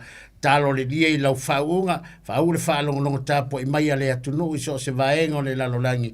Ia i mai se lo mātua pa anga masane na lei polo kalame, mai se fo i lo mātou tua au numa whalitua o mai mo mai le nei po, ta talo le dia i le whaunga mana lau fio. Mai se fo i le dia i maua au na, ia i lau whaunga le i ale i lau upu fola. Le amatanga le polo kalame le dia se i o lava i lona wha i wina, fo i atu i ate o lau lava vi inga Yesu o na lau suafa, ia wa ole mavala o tuai. Amene. Ia Samoa ia le tua nei whainga le fiafi, fiu e whata alofa ma folo fatu e si o tātou atunu o le nei fwoi e fiafi, i o le atunu i le au whaiota ma le au whaito whai maunga te tele, ia se ia pa ia lava se wau pito i titi e le ngata fwoi le whata alofa atu i au nā le tua, ia mautou whaletua i so se tō vine o whanau manu, ia o nao le tau suina o le ipu vai o leola, ia mā te whiwhia nei fiafi ma le sunga te whiwhia au ia soani whatalo whātu mālola soi fōmluia mālola tau atai mālo fō le ngā lue i le ngā luenga ale atua whatalo whatu i nei mātua mātutua ia lau tō fōi whaiva o le taputapua ia o alo tama whanau fe au ngā luenga matofi matiute whatalo whatu i paanga masane nei polo kalame ia whatalo whatu i sio mātu te mātu ina sio mātu te mātu presidene i sa whawhidika ia mesue le auso pe awhaio whalongolongo mai ia whatalo whatu tātou polo kalame nea fiafi ia mai se foi o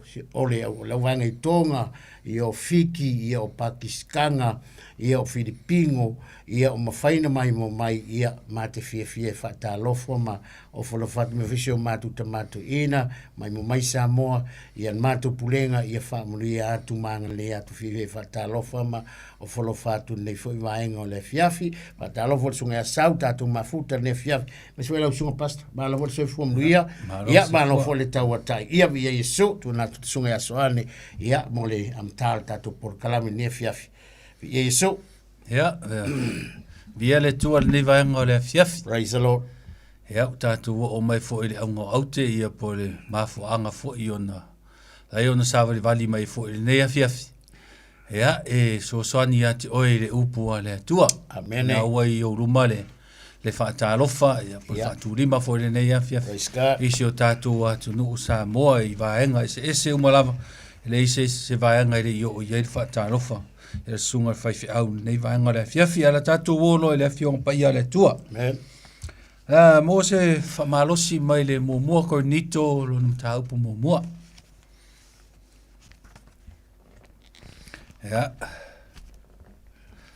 Le whai upu na e luas fulma le ono. Ia si o le whai upu muli muli o le tolus fulma le tasi. Ia o ina le la amawa isa whamalosi mo i tātou. Ele nei vaenga o le afiafi, ia le a whai tawina le tātou tusi. Ia. I autou mana tunatu i lo autou walawina. Le ausoi. E le to tele o e popoto. E tusa ma le manatu le nei lo langi. E le to tele fai pule le to tele ali. Ai peitai. O filifilia e le atua mea va lea ale na lo langi. Ina ia wha maina e popoto. Ma mea vai vai ale na lo langi. O filifilia ia e le atua. E wha maina ai mea malosi. O filifilia e le atua mea maulalo. Mea maulalo. Ma le wha tau wa ai le na lo langi. E o I mea e le ai, ina ia lafo tuina mea o iai, ina ne imita mita se tangata I to tasi luma o le atua. Wafua mai a te ia, lo o to wola ia ke riso Yesu. O le wa tuina mai e le atua, e fai mo tātou poto, o lo tātou a mio tonu ia, o le wa whaapa iaina mai. O le wa whaapa iaina mai, o lo tātou tongi ola fo ia. Ina ia whaapei o na tūsia, o le mita, ia mita o ia, ele ali. Praise the Lord. Ia, o le tātou matua le nae maua mai le whai upu nae tolus fulmatasi. O le mita, ia mita o ia ile ali. Amen. Ia, o ina leo le a whaataatia ia ise manatu o le nei vaenga o le afiafi. O le mika, ia mika na tangata I le ali. Amen. O mea uma wa tātou whaia, o mea uma wa e mawhaia, Amen. o na o le ali. Yeah. A e mi mika fo I la I mea nga e whaia, ia e loa, o le atua, na ia whaia, ia mea ia. Amen. E tele tangata me mita ro il tūspa ia I mea na la tū whaia. Ia, ana iaini unga leanga, sa o ia ili tangata me mita. I mea na ia whaia awa ngalo ai ia te ia le tua. Praise God. O le nei tusi o le tusi mo mua ko Paulo ia Korinito. O le te lei o se vaenga tā ua o le whamatala mai I le nei tusi. Tātou te malama ai. Ia I le mafuanga walai o na tusi Paulo I le ekalesia I Korinito. Korinito o se tasi o I tu malo o le atu eleni. Ia e tu aile a aile o Korinito o se a ai matango fie nei ai o le ai o Korinito. Amen. A o se taulanga fo I lalo le vava ainga le malo tele o Roma. Le taimi lea o lo o pu lea e Roma lalo langi. O le taulanga le e mika I kere fo I le malo o Roma. Ona o se taulanga e tu I tutonu o le city. Lea o le taulanga e whai ai whaafetaua inga. E tele la mea mana nei ai tonu pe o le city le tai tātou I Aukilangi. A o lesi mea e matango fie ai le taulanga lea. O le tele o tangata whaatau, o le tele o tāpua inga ese. I tutonu o Loma, o Korinito le taimi lea. Ia, mai o le mafu angala wa lai o ngatusi le ngata na we e tau maua mai le nei vaenga o le afiafi. So se vaenga po se me po se loko ku Kongo City. Ia ele fai ngofie. Ele fai ngofie. Se loto tu Kongo City.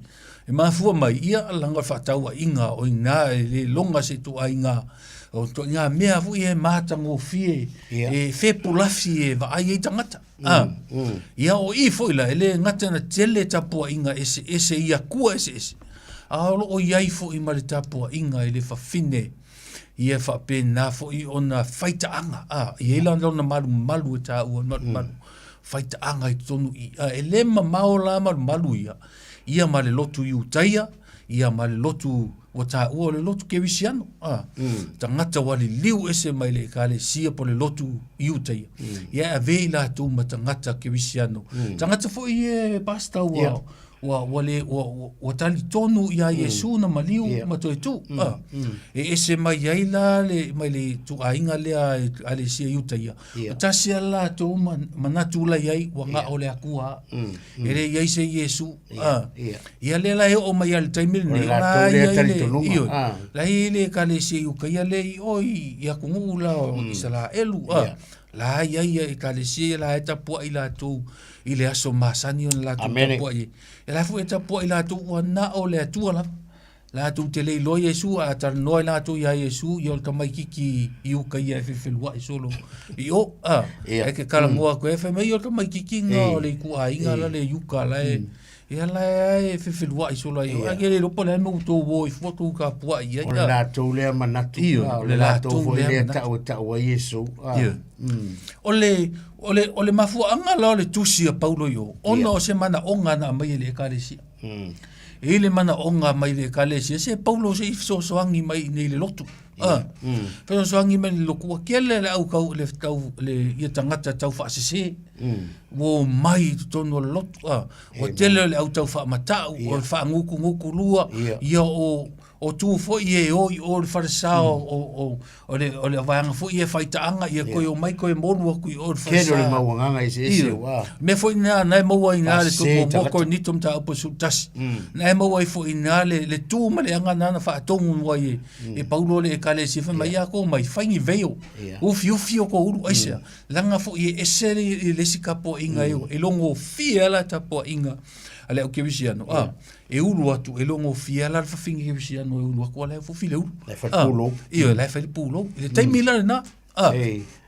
ona ole telo tapu inga ese i to tonu ole ai lea o Korinito e mafu angala na laion tusi Paulo e fe so ani le mana onga na au mai si fe so ani aku le telo va e o fa iponga o mea fa pena o lo tu tupu to tonu ole e karesia le ala ye nei faitau ia tatu faitau nei ile fai upo na luas fulma leono na e tau maua mai ai ni winga ia fa Korinito na mafuai ona tusi le tamalo Paulo yo ia mai tau mai tatu matua ile nita nefia o le ia se me ke mika ia mika ile o le ali ke mika wan me ngan kupu ile kalesia le o mika ke le o mea tonu ole tu tonu ole o le city le lotu ia ma mefa penga wa me kainga mio fuli le wa ka wo ese tangata mai le ngalo le ali ia nga mea ma tau ese tangata mai le tu ma le anga sa o le tu ma le anga fa kewisia ia wa makanga ngau atu loto ia mio fa Korinito langa ia le tu ma le anga ka ua i Korinito o le anga fa Korinito pe ta wa penga o le anga fa Korinito ia o le tura le o le murilu o le faita anga ia por tu le fa so toma ma ko molo me o male na le o tupu tonu o le ai le wa makalanga so solo tonu o le kalesia le la fa tu mai e la Paulo i le fai upu le e se fu luas fu mele no ma luas fu me fitu anga i tangata popoto mo tangata lo o tonu o le kalesia i la tu loa ne me tau ona mita ma faifa le yere nga luenga fa mai fa upu luas maleono ia o to natu i lo o to vala awina le au soe e le to tele o e popoto e tusa ma le manatu o le nei la rolangi e le to tele fai pule le to tele ri fai upo luas fulma fitu ai peitai o filifilia e le tua mea malea ale la rolangi ina ia fa maina e popoto ma mea vai ale la rolangi amene amen Praise the o nisi nei o upu tā ua na au watu e le tamalo Paulo po o key verses ia e whae loa atu ai te tonu o le ekalesia le tūlanga e tau ona iei le tangata o loo mita ma le tangata o loo ola fo i lea malona manatu o lona i loa e mawhai ona i e sovinai whaafika huli i te tonu o le ekalesia E le mawhai e se poko, Ia. e le mawhai e se iloa. Ia. Na o le atua. Ia. E le mawhai lava e se mea lava e mawhai e na whai e le tangata. Ia. Amen. Ona na suia le o langa whaakorinito lea. Ua nao le atua la. E mawhai ai e tātou. Ona suia mea. E lakulo le tangata malona poto. Wha maina lo. Na e manino le whai upo e lua se fulma le fitu. Ai peitai. Ua filifilia e le atua. Mea valea o le laulangi. Ia a tau tala i mea valea o le laulangi o tangata ea. E le i le lei se awa oina. O tangata e o le vaaianga ia le laulangi e le tangata e le i haonga. E le i le lei se awa oina. O le vaai fo inga sa vaai ia le au whasasai o male au kusi upu le la unga wha maa losi mai o pekiru. E wha mai soli, ok, loa ngi kangaka. E leo inga ngaka nga o inga ngi kangaka. Pa ua le mea le lei ei pekiru ia. Ma whai wa alu pinga. Ma sambi. Ewa ai wa laua i awa le ia. Le vai o sto inga o pekiru. E sau le akua wha o ngā pekiru. Amen. Le mea fo le nasa moa le atu nupele. Ia o e whafafonga mai le nei fo i vaenga o le fi. Ia o tū maanga na e le fi mana o le atua e. E so solo i tutono le ekalesia. Le ngata le ekalesia a korinito. Ia a le ekalesia fo i a Samoa. So se ekalesia Samoa o whawhai o na maua mai le Paul Kalame le nei vaenga o le afia. E le fi mana o le atua. Pe fi mana fo i le apostolo Paulo. I le anga le so solo i tonu. O le lotu o le vaai maua lalo. I isi tangata. Ia e mai se lava tangata te vai atu olo. Walu luma le whaamalosi. Walu luma le ngalue le ngaruenga le. Tua le ngata le nafe mai. Ina ia whaamaonia. Ina ia whaamaina mea e popoto. Ina ia wha maina e popoto. Ma e vai. Ale laulangi ua filifilia e le atua. E wha maina ai mea malos. Nā laua tala noa le whai upuna. A ngai le tūf o le ao aoina. Ia ma le tūf o lea o tangata lea o aoina. O tangata korinito, on tangata tama mai tele. O le mea fo lea ngā lai o ngā iaia le ai lea e kele a onga le lei e tele le o aoina o atu nuu ese o le lalolangi e kaula mai umai atala noa i mea ta ua o le ai o whaafetaua inga ia pia o e vai le wafu le kai nei a tātu i au kilangi ia mai vaa fo i o loa mai isi atu nuu mai vaa o loa isi atu nuu so se vaenga ia kau mai tai o i au kilangi ia umana malo loa i mona yaso ia o tangata ia le ngaka ngao meli ia o tangata ia ka whawhao solo ole ese lao le environment ma tangata e o mai tonu o le atu nuu lea o korinito ia matele ia kauta ese ma winga ese tupu ai le mafu angana lai ona pusel ta malo Paulo le mea lei to tonu o korinito e le o le poto e le o le iloa ai o le atua o le akua ka ku ke mawhai ai mea uma whai e wha mainga i e mea popoko o i mea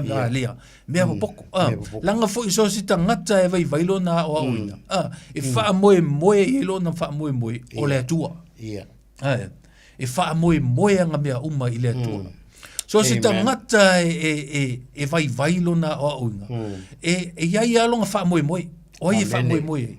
E le wha moe liska ngaka. Ai wafo i e laku liska ngaka e leanga mai ai langa longo langa i liska ngata. A o i wha moe. Wha moe i le atua. Mea nafe mai le fionga pa ia le atua.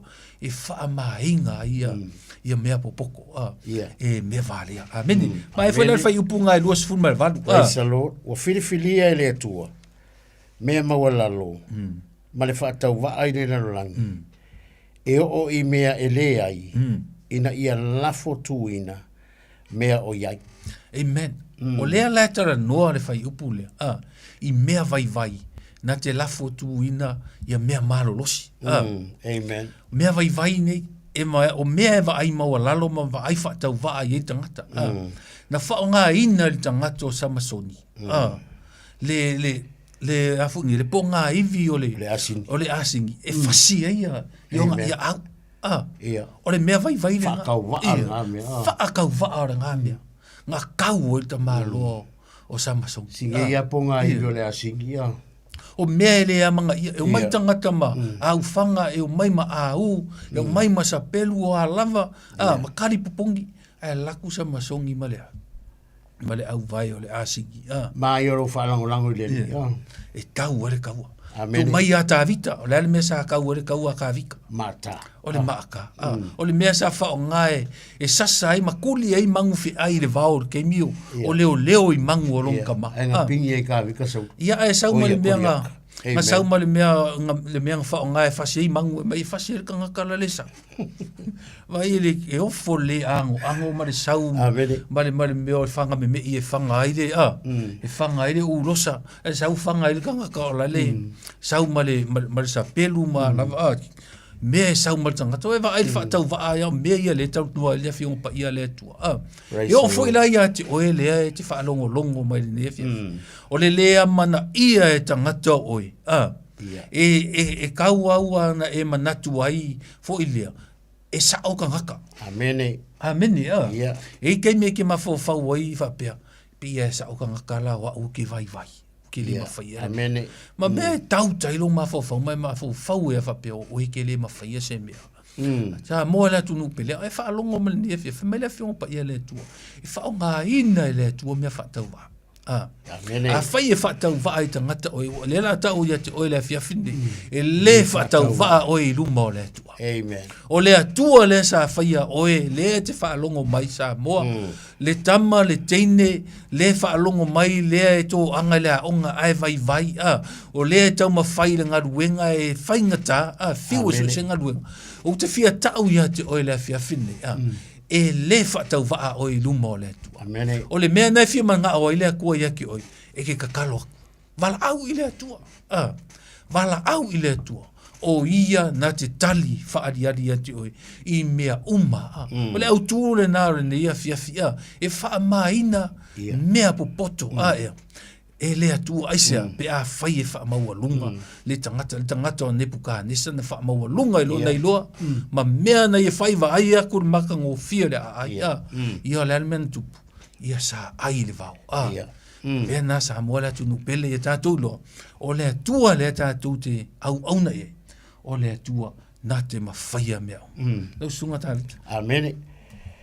Le alawa tate i e te whaupu e le lusuru ono le amatanga al whai upu whamai ia outou mana tunatu i lo outou walawina. Amen. Pei ole a whai ole mangaku le ole manatu le aposkolo paulo. I le tangata ua walawina e le atua ia mawhau akiri ai. Awana i ngalo. A whai e mangu ia. A whai e tauta uai. Awana i ngalo. Amen. Ia vi ia le ri. Amen. Ia wha mangaku ia wha mangaku le kangaka ma ia moe mana tunatu ma ia mana tua le tangata lo na wala awinga o le mea wha tau wa anga wala au mai ai. O le wha tau wa anga wala au mai ai e le atua. E wa anga wa pe e ngaka alfa kau wa ale le mixi ma le lalangi pe o melik salung ke kalango e kelo le maukapo inga kele o anganga ese lai ko kongu i le wanga ia. E ono winga ele fai mea. Amen. Pe aka ko mafo iai. Le winga le wha manatu mai ale aposkolo por mai iau ko manga ku ngaku le leilo ko wala winga. E le ko keringi e popoko. E ko ke whakau wā. E ko kere kanka popoko ngau mai e mai whai longa kakai ngau mai. Amen. E kele mea kakai ngau mai. Ai mai o kou le masa mea.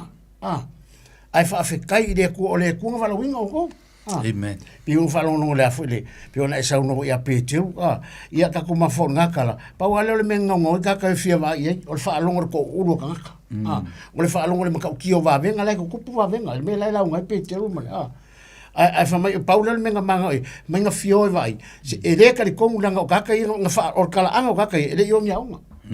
Ka ko va ai la ia ka ko ile me fa tau va. Ile tangata ile ialu sia o nga e kangola le mo faunga. Pe ina le mangi me le la e pi o le mangi le kala le la poskolo polo io ko manga ku ngaku lo ko la winga. Amen. Io ko ma fau pe yai. A fai mo ko manguia a wangi ngalo ya ki oko. A fai wa kele me wa ko moa, a fai wa ka mai, awange ngalo ya ke o lo fa tau va le. Ai nga au mai o ele ko i lalo le. Pe o le kale fo e fai sala mo ka vika. Mai ngam ko fa kali kali ai lalo le vangu pala pala. Ai fai mai nga au mai ele ko. Nga au mai ele ko no fisa ye sai le vangu pala pala.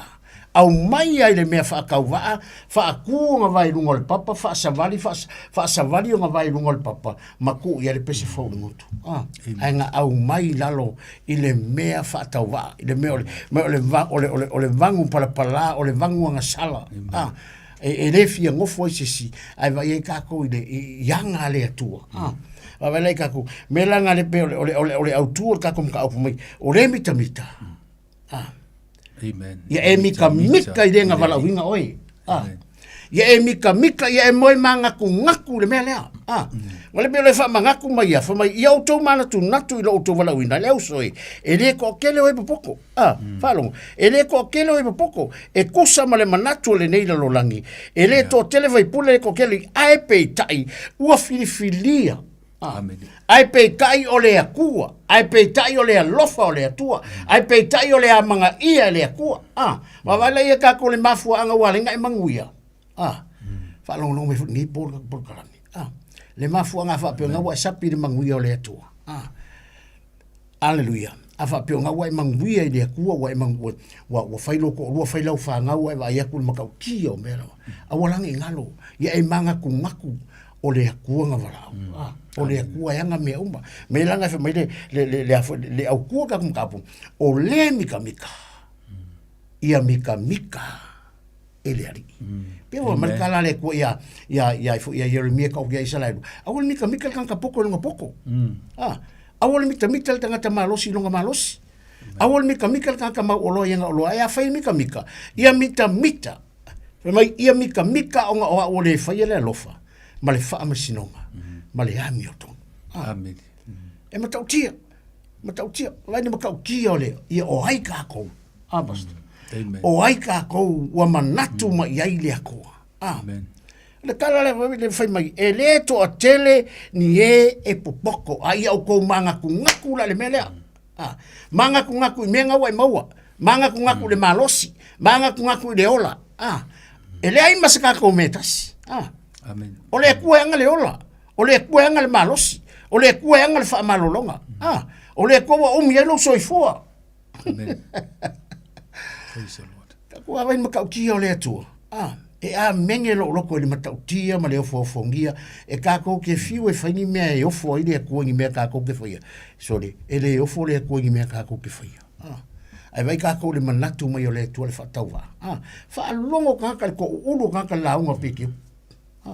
Kasi ale me ngau kaka ngau fie maka maka nga fa longo kala ngor kaka ni ele yo ole o langor kaka le siao ai fa longo ku me aka kalo me ola e ko uru kaka e pa u kaka ilalo ma venga nga faia ile maka kia o inga faia o le atua me umanga wa e manguia i fa longo mo le pokala me nipo me o kako manguia i o le foa i le akua o le foa ia le kua i mea o kako mangui ai maso se mea o le wha malolonga o le malosi ma le ola kulu i mai le ari anga le ai le atua e le whai mea tātou koe wha bangaku mai i autou mana tu natu i lo autou vala awina nga whiri kako minga nga whiri e le kua kama vale nga whiri e le kua le wha tau wa al tangata vai le ma ngai al mai aisia nga whiri e ko fa mai e fa mai Amen. E fa mai o me poko ale nei la lorang pasta. Amen. Praise the Lord.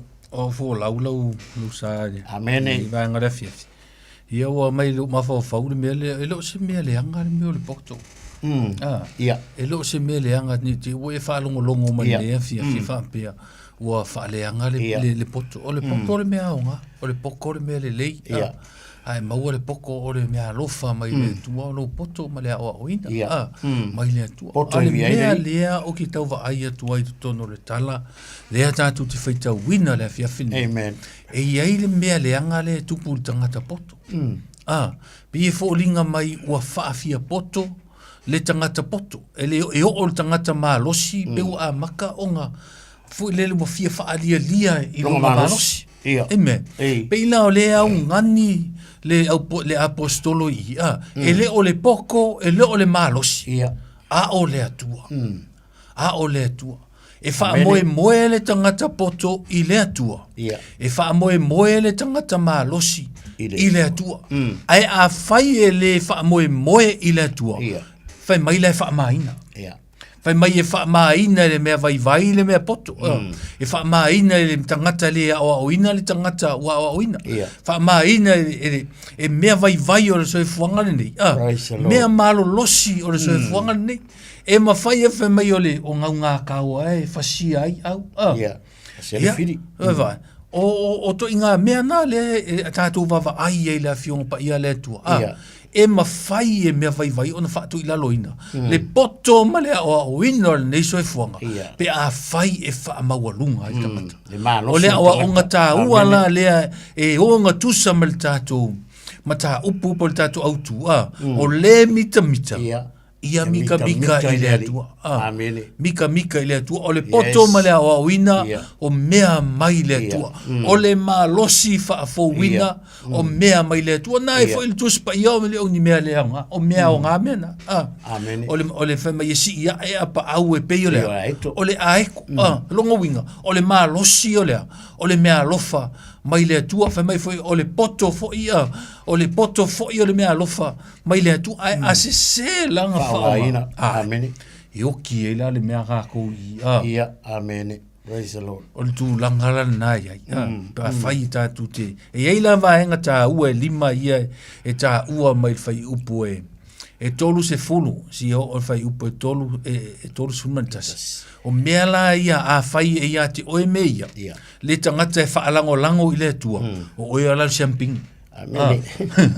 A fai o ia oe meia o oe champingi e sili oe le tangata whaalia lia e sili oe le tangata whai mai e poto atu e sili oe le tangata whai mai o aua mai e le iase si make kukusa e sili oe le tangata na whai mai le vahanga mua whai mai watu uina mai e le atua Yesu whai mai waku inga mai e le akua ia Yesu e whai matatou poto o le mea nganga whai e lea kua. So si tangata e vai.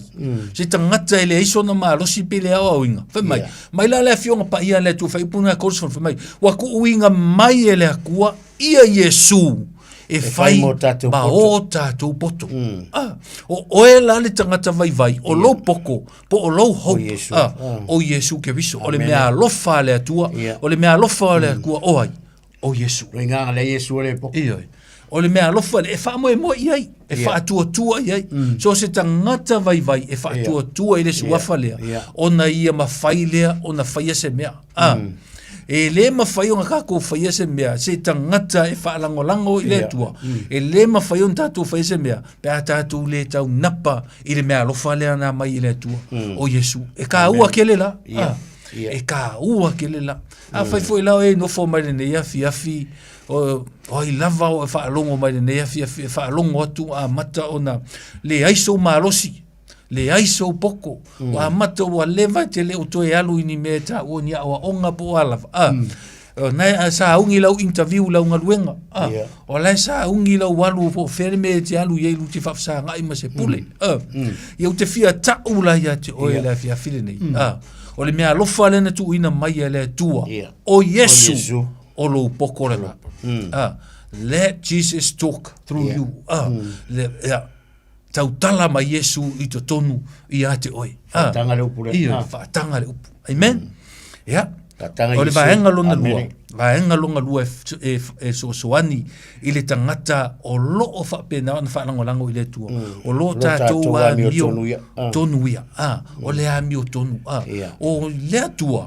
Na ia au mai Yesu e tonu ai a tātou a mio. E tonu ai a tātou a mio. Pe whai mai e mawa e le a mio a lesi tangata i lona o ina ma mea na te whai. Ngā o lau ku o lau savali o lau tautala. Ai a oera Yesu whai mai e ke a mio kongu ai. O le a winga rupu e tonu le a mio a oe e whai i lungo tangata. O le si au penga nana, a le tangata e whaalango i le atua. Pe a whai elo ia te oe le poto le inosia i e le tangata leo Paulo. Le tau mawalalo ina e Paulo le poto ma le awa o ina o le tangata fo i le whaafia poto. Ai a tango lola tātou tuu tātou i le atua. Sau lo le atua au mai o Yesu o lo poto. O Yesu o la wami o tonu. Ia sau lo malisi. O lo tātou tongi ola. O ia o lo tātou tongi ola. Amen. Tātou te ola e nei lalo langi. Amene. Ke wisi ano whaalongolongo mai le nei vaenga o le afia. E te savali e le nei lalo langi. Awa umana tongi ola o Yesu. Tātou te whaia mea le nei soe fuanga. Ua nawa i le atua. Lo wola. Amen. Amen. Tu hatu lau sunga te. Praise the Lord. Ma ngai me yo kalango mai me ye ko o mai lo ko sukas. Ina ia fa pei ona tusia. O le mita. Ia mita o ia. Ile ali. Amen. Wasala ile. Wasala ile kusi le lalo le va ngai fa uma ile fa upula. E ia fo ia le mafuanga walenga ku sir ku spa ia le va enga i ide fo fa mo fo e kon sukas wa lo le mala le ia le ku yo ka ko winga o le ola mika amen fa be fa me no markala ku spa i ku la fa pele mika ka e mi mika lo ia mi mika ideri ia wa fo da ko den ka ko fa longo le ai mas ka ko me kas we are nothing at all. He is our everything. Ole kua yanga me uma. Ole kua yanga le poko, ole kua yanga le malosi. O me uma nga yake oe. So le ia lo ke fa ke ele ngi me mai ya oe. Ni e wa ke ringa like fa pe ia o me mai lo malosi. O me wa e mawai o ia lo ko anga ki fainga luenga lo uzu kai au. Ia sao. E mo ia ma fa maoni ia ka ko ma fo faua e ka kaua nga ka ko la mi mika ile ali. Aisha anga le se no le tu. Amen. O le tu o ia fai ngi me uma mo ka ko. Vai ma ka kia mai wa fu mai ate ia lo o to wola ia Kristo Yesu o le o tu ina mai le tu e fai mo ka ko poko. Amen. Vai le manga ia ka ko. Mai fa nga ka ko mai wo fa mai le amatanga mai o to na to wala wina le usoi e le ko keringi e poko. Amen. Ya le ku mai e Yesu le. Le ku mai ve kere me fa nga ka ko me fa ka va o ka ko le lo se mea. O le poko i la longi o le vale le lumo le ali. Le wa mai a Yesu mai ku ko ka ko e kalia la le ngala le upungipo ka ke mga mier kalia le. Talia upule talia Yesu e ve mau e le nga ka ve mali ma fa o le i tato olanga. Ai ya ve ma awala ka ko ki poko ai. Pe a ngofo le upu. Pe a ngofo maule upu ka ko loko. La ngol kala ku spa ia mai e sa iri poko tanga ta wemu nga kere mo. Amen. Ai mai e fai ngofia ia le poko ile wa langona. Amen. E fai ngofia le poko ile wa langona. Le ka ko falo ngolongo ni po. Ia nga le ia ku le tu. Ia ka ku langonga inga le upu le poko la nga kala ku spa ia. E fai ngofia le poko ile wa langona. Vai ka ko le lo le wi. Nga alu ale wi nga ele ke lo si me ma ia kalanga fo mai inga wata mai le wi o le au nga le ka mai le wi nga manga kua ile wi so le are to le fali nga ka mai le mafu anga nga mafu inga onga mana tua le wi fo mai pele tele ani are to i fale o na lo tama ai anga le ka mai la ai anga le la ngonga le kua inga ai anga le la ngonga le wi o poko le wi ele mana tua le wi le are to ele ngata fo ele nga ka mai lo le wi mana tua le wi so o lo kama mai la walu ke fai kama la walu ke fai kama o ko ka wa o so watari ai ta wa o se tasi o na mafosia o poko esa iri poko la ka ka o ala kala ku spaia e nga ke le maua he get nothing ai fe mai o le fai ngo fie o le poko i le wala ngona o le tauanga ka ko kusi nipo le au ku al ka kum ka a fai ke mika ia mita ona ole ali mi mika ile ali ele o fa sala ele o fa sa mai el kuspa ia mi mika o la fa kanga el kuspa ia mi mika ala merka la kuspa ia pa wa le mi mika ile ali Io ai si la le mika le ripe ka ko mafofoni. Ile makau kia me wa fai le ko ya kako. Fa mai makau kia mai u fa nga fidi le ko ya kama vale. O me fa tau va le langi. E fa mai me poko le langi. De lau ka ko mo ia. O nga ke fa long mai ngai po ko nga ke mana malama le ngai kala ka ko kala mo. Amen. Wa e manuia, wa ka manguia, wa kako manguia. Ona ole atua. A faila wa kako manguia onga ole akua. Ia kako mimika onga ole ali. Ia kako fia fa nge ma kako fa fitai ale atua. I mea uma ua ia faia. Oi ea tātou. Oi ea tātou ua manatu ma ia ile ali. Ana le sea noa le atua. Ana le sea noa le atua. E se mangoi fua moa ato tātou. Ia e wha whitai i lea tua vai e wha poko kākou. E wha au ngā e kama, wha me e wha au ngā e lea kua kama vale. E wha mai nai o mea pupoto ale nei laro langi. Wha mai au tau mana tu natu lau tau walawinga. Ia kākou i loa le ngā walawinga kākou. Ia kākou i loa le ngā manga ia inga lo whatau waa. Ia e manatua ma o manatua le ngā mangaku ma ia kākou. I lo kākou whatau waa ma lo kākou le loa se mea. Awa kākou manuia ona ole upu ale atu. Praise God. Ja, wanneer we moeten moeilijk ja, king je rot aan toe. Amen. Maar vijf jaar, nou om mannen zou nooit voor les zongen ja. Thank you Jesus. Ta vita yisi voor baanga ta huol ta toe. Por kalam ja, baanga le olona fa le fa popo i meye lima na tu ta una tu oli si mele ta hua tele tangata e fa lango ile tu fa mele fion pa ia le tu e ta pa ia ina yeah. Fa mai e ta pa ia ina o ia. Mai ko nito e ta pa ia ina o ia. Pea e wha moi i rea kua. A wangi e ko singa i rea mio wha koringiko. Mai re si vahanga longa rin, mai e wha ola inga, mai o hia o le tātua, tongi ola. Kore nito o le akua, o Yesu le ngā, o le kongi ola kako, awa ko ke ko inga ngau i mea. Ai ma whai ono whātu saina ia le aile o kore nito, i le aingi o kilangi. Praise the Lord. I le tele i o mea whaafia ma mea wheto leni mai. I to tonu o le e ka le sia a le atua. Wa o mai le tū lea maanga wha. Praise God. Wha le lalolangi. I to tonu o le e ka le sia o mixai. Lea lai ue won mai el tama loa paulo koe nito. A ue te wha moi lo loa, e le mawhai e lo loa, le mawhai e lo poto. Whai mai lo whai unga, whai upune nae, e tolu surma jasi, whai mai. Ina ia wha apei ona tūsia, o le mita. Ia mika i le ali. Amen. Whe mesi ima i e paulo ia upua, ia ngai a e mōsau taimi. Whai taula tūsina ia re mia rona mata upu e iwa. Whai upu e lua surma tolu. Ma le lua surma wha. O nai si ima i e paulo upu ia. Amen.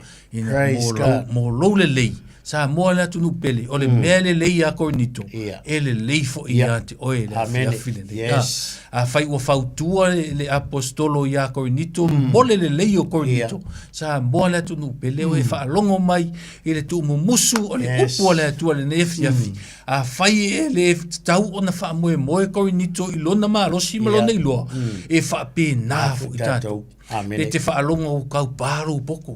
Kau pālo i loa. O kau pālo kingo o fusi o ofu i lo malosi. Whaalango i lea kua. Tā kou ke maua i le malosi. Ia o le upul nā lea tua. Mo le nei a fiafi. A iei se mea tātou te mita ai. Tātou mita i le ali. Amen. Ia le tua. Amen. Praise God. Ia, Samoa, ia o tātou por kalamena ne fiafi. Manatu fo ima talitonu. Ia o fai foi le upo le tu mawhamanianga i o tō whinangalo. Ia e meise o tātou loto nei po a te loa tala sa mo. Te le manatu lea no le alu. Leo kako whaalongo o Yesu e te poto ai. Kusa la pe le wai whaalongo longa upul pongi o Yesu e ke poko ai. Ai a fai ke rea kalia. A fai te le italia ina le upu lea. Ia le lai mana umi ai la tatu talo nei po ai wala watu malenga na whaaloalo ia pe a whai o e whaalongolongo mai le nei po ai a whai te mana o te fia te talo nei te talo le au kapinga inga mo tatu ne e fiafi e mana ia la lau muni mai upo le talo le a whai mo i tatu mo whai u tatu por kalame Yesu whaaftai ona o lau upo ona o lau upo wa o whalongo I le pole nei. I le pole nei. Wa e whaamanatu mai. O e whamanatu mai. Mea uma ua o maua. Mea uma o maua. O le whaamanuianga ua o maua. O le whaamanuianga o maua. O le whaamanuianga mai ate oi. Whaamanuianga mai ate. O te vi ia oi. O te vi ia oi. I mea ua e whaia ilo uolanga. I mea ua e whaia ilo uolanga. Ma ua o whaalongo fo ili neipo. Ma ua whaalongo li nipo. O oe ua o poto ai. O oe ua o poto ai. Yesu. Yesu. E te tala atu lo loto. E te tala atu. A fio mai oe. A fio mai oe. E te nofo tupu ilo loto. E te nofo tupu ilo loto. Wha mangalo a uanga sala. Mangalo ia uanga sala. Wa oi loa. Ele ai ase tasi na maliu. Ele ai lava se tasi na maliu. Ele ai fo isisi na toi tu. Ele fo isisi. Na oe lava na maliu. Na oe lava. Tanumia. Tanumia. Toi tu mai. O oe lea. O oe lea. Wa o mangalo ai. Whaftai wa o mangalo. Wa wha mangalo ina uanga sala. Tai u whamangalo ina uanga sa. Ile nei po. Ile nei po. Yesu le mana o lo suafu. Yesu le mana o lo suafu. O whaola ina. O whaola ina. O yatu yate oi. O yatu yate. O lovi inga. Lovi inga. Yesu. Amen. Lea tua. Whaftai la upu le nei po. Mātou la ngone ina le pai mai o le mana. O loa ngā pai. Mātou te whapea tu lava e ono mea oi le vi inga. A wā oi lava o le tua e ona le vi inga, oi o le tua e o le vi inga, e pale o le vi inga. Whaftai nganga ia nei po. Le dia lau te talo ia. Uma lava na mātou whaia se ngā luenga. Mātou te whapea tu lava i mātou ai o ona leo ngā tu maulo mātou whatau wā. Po iatu ia te oi lo vi inga. Hallelujah. Mania lo mātou tuasi o mātou tunu anga leifo i tō whanga le nei po. Mori matai ta iatu le ia whai ngā malolonga le tunu le malama o mua pe atusa malofi na ngalo. Maua le asfau, po iatu ia te oi le vi inga. Le atua whaafta iatu o no lau upu le nei po. Whamangalo ni o mātou se. Whamangalo hoi ni o mātou whale tonu mani o mātou le anga le nei aso. Ona o Yesu mātou ole malau tuai. Amene, amene. Samoa, ia o le tātou por kalame na nei po. Lo whangia fo i le tuai mori atu i mta iatu soifua le nā fo i Vaiaso tātou toi. Mau fosi whilo inga whapenei mo le whaawino. Nei po lo kalame o le taimi o le whiliwhilinga. Ia manu ia tele tō whanga nei po Samoa. Ona o le suafo Yesu tō whaia soifua. Amen. Yesu, olema,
Lua minuti le tutuna ta leo le tula se fulu ya ma ua tawalunga tui fui ma le tautua na ua una whawhiangainga ya pasta matanga ono le ngata fui lea pasta Tavita le buka mo le tata porklame o le teimi o le filfilinga tui fui ma le tata porklame na ile tau le tula Eva ya o le asolulu le vaiaso asau mo le tui fui whapteitile ya na una whawhiangainga ono o le whaunoina ia o le teimi wana wa foi le tata por kalame faturangaina o le nei foi vanga o le fiafi ia fapena fu nei ilanga le lei o le tu o le tu taliwa timo timalawa ia mo foi semana longo le nei po ia ana fa ifanunga le lei o le so fo tai au fa nga soloino fe au mga wenga pio na masani ai ia ma o manatu le ata wolunga tu I mal tata por kalame fela tata o le so ferele ile lo fa mananga le lei o le tu fa mangalo so talanga o le tu tamali ilo filingalo tau ina I whalo le tua wha mangalo mai le tō o ona le nei a fia fisau si whanua seu fa sau foia.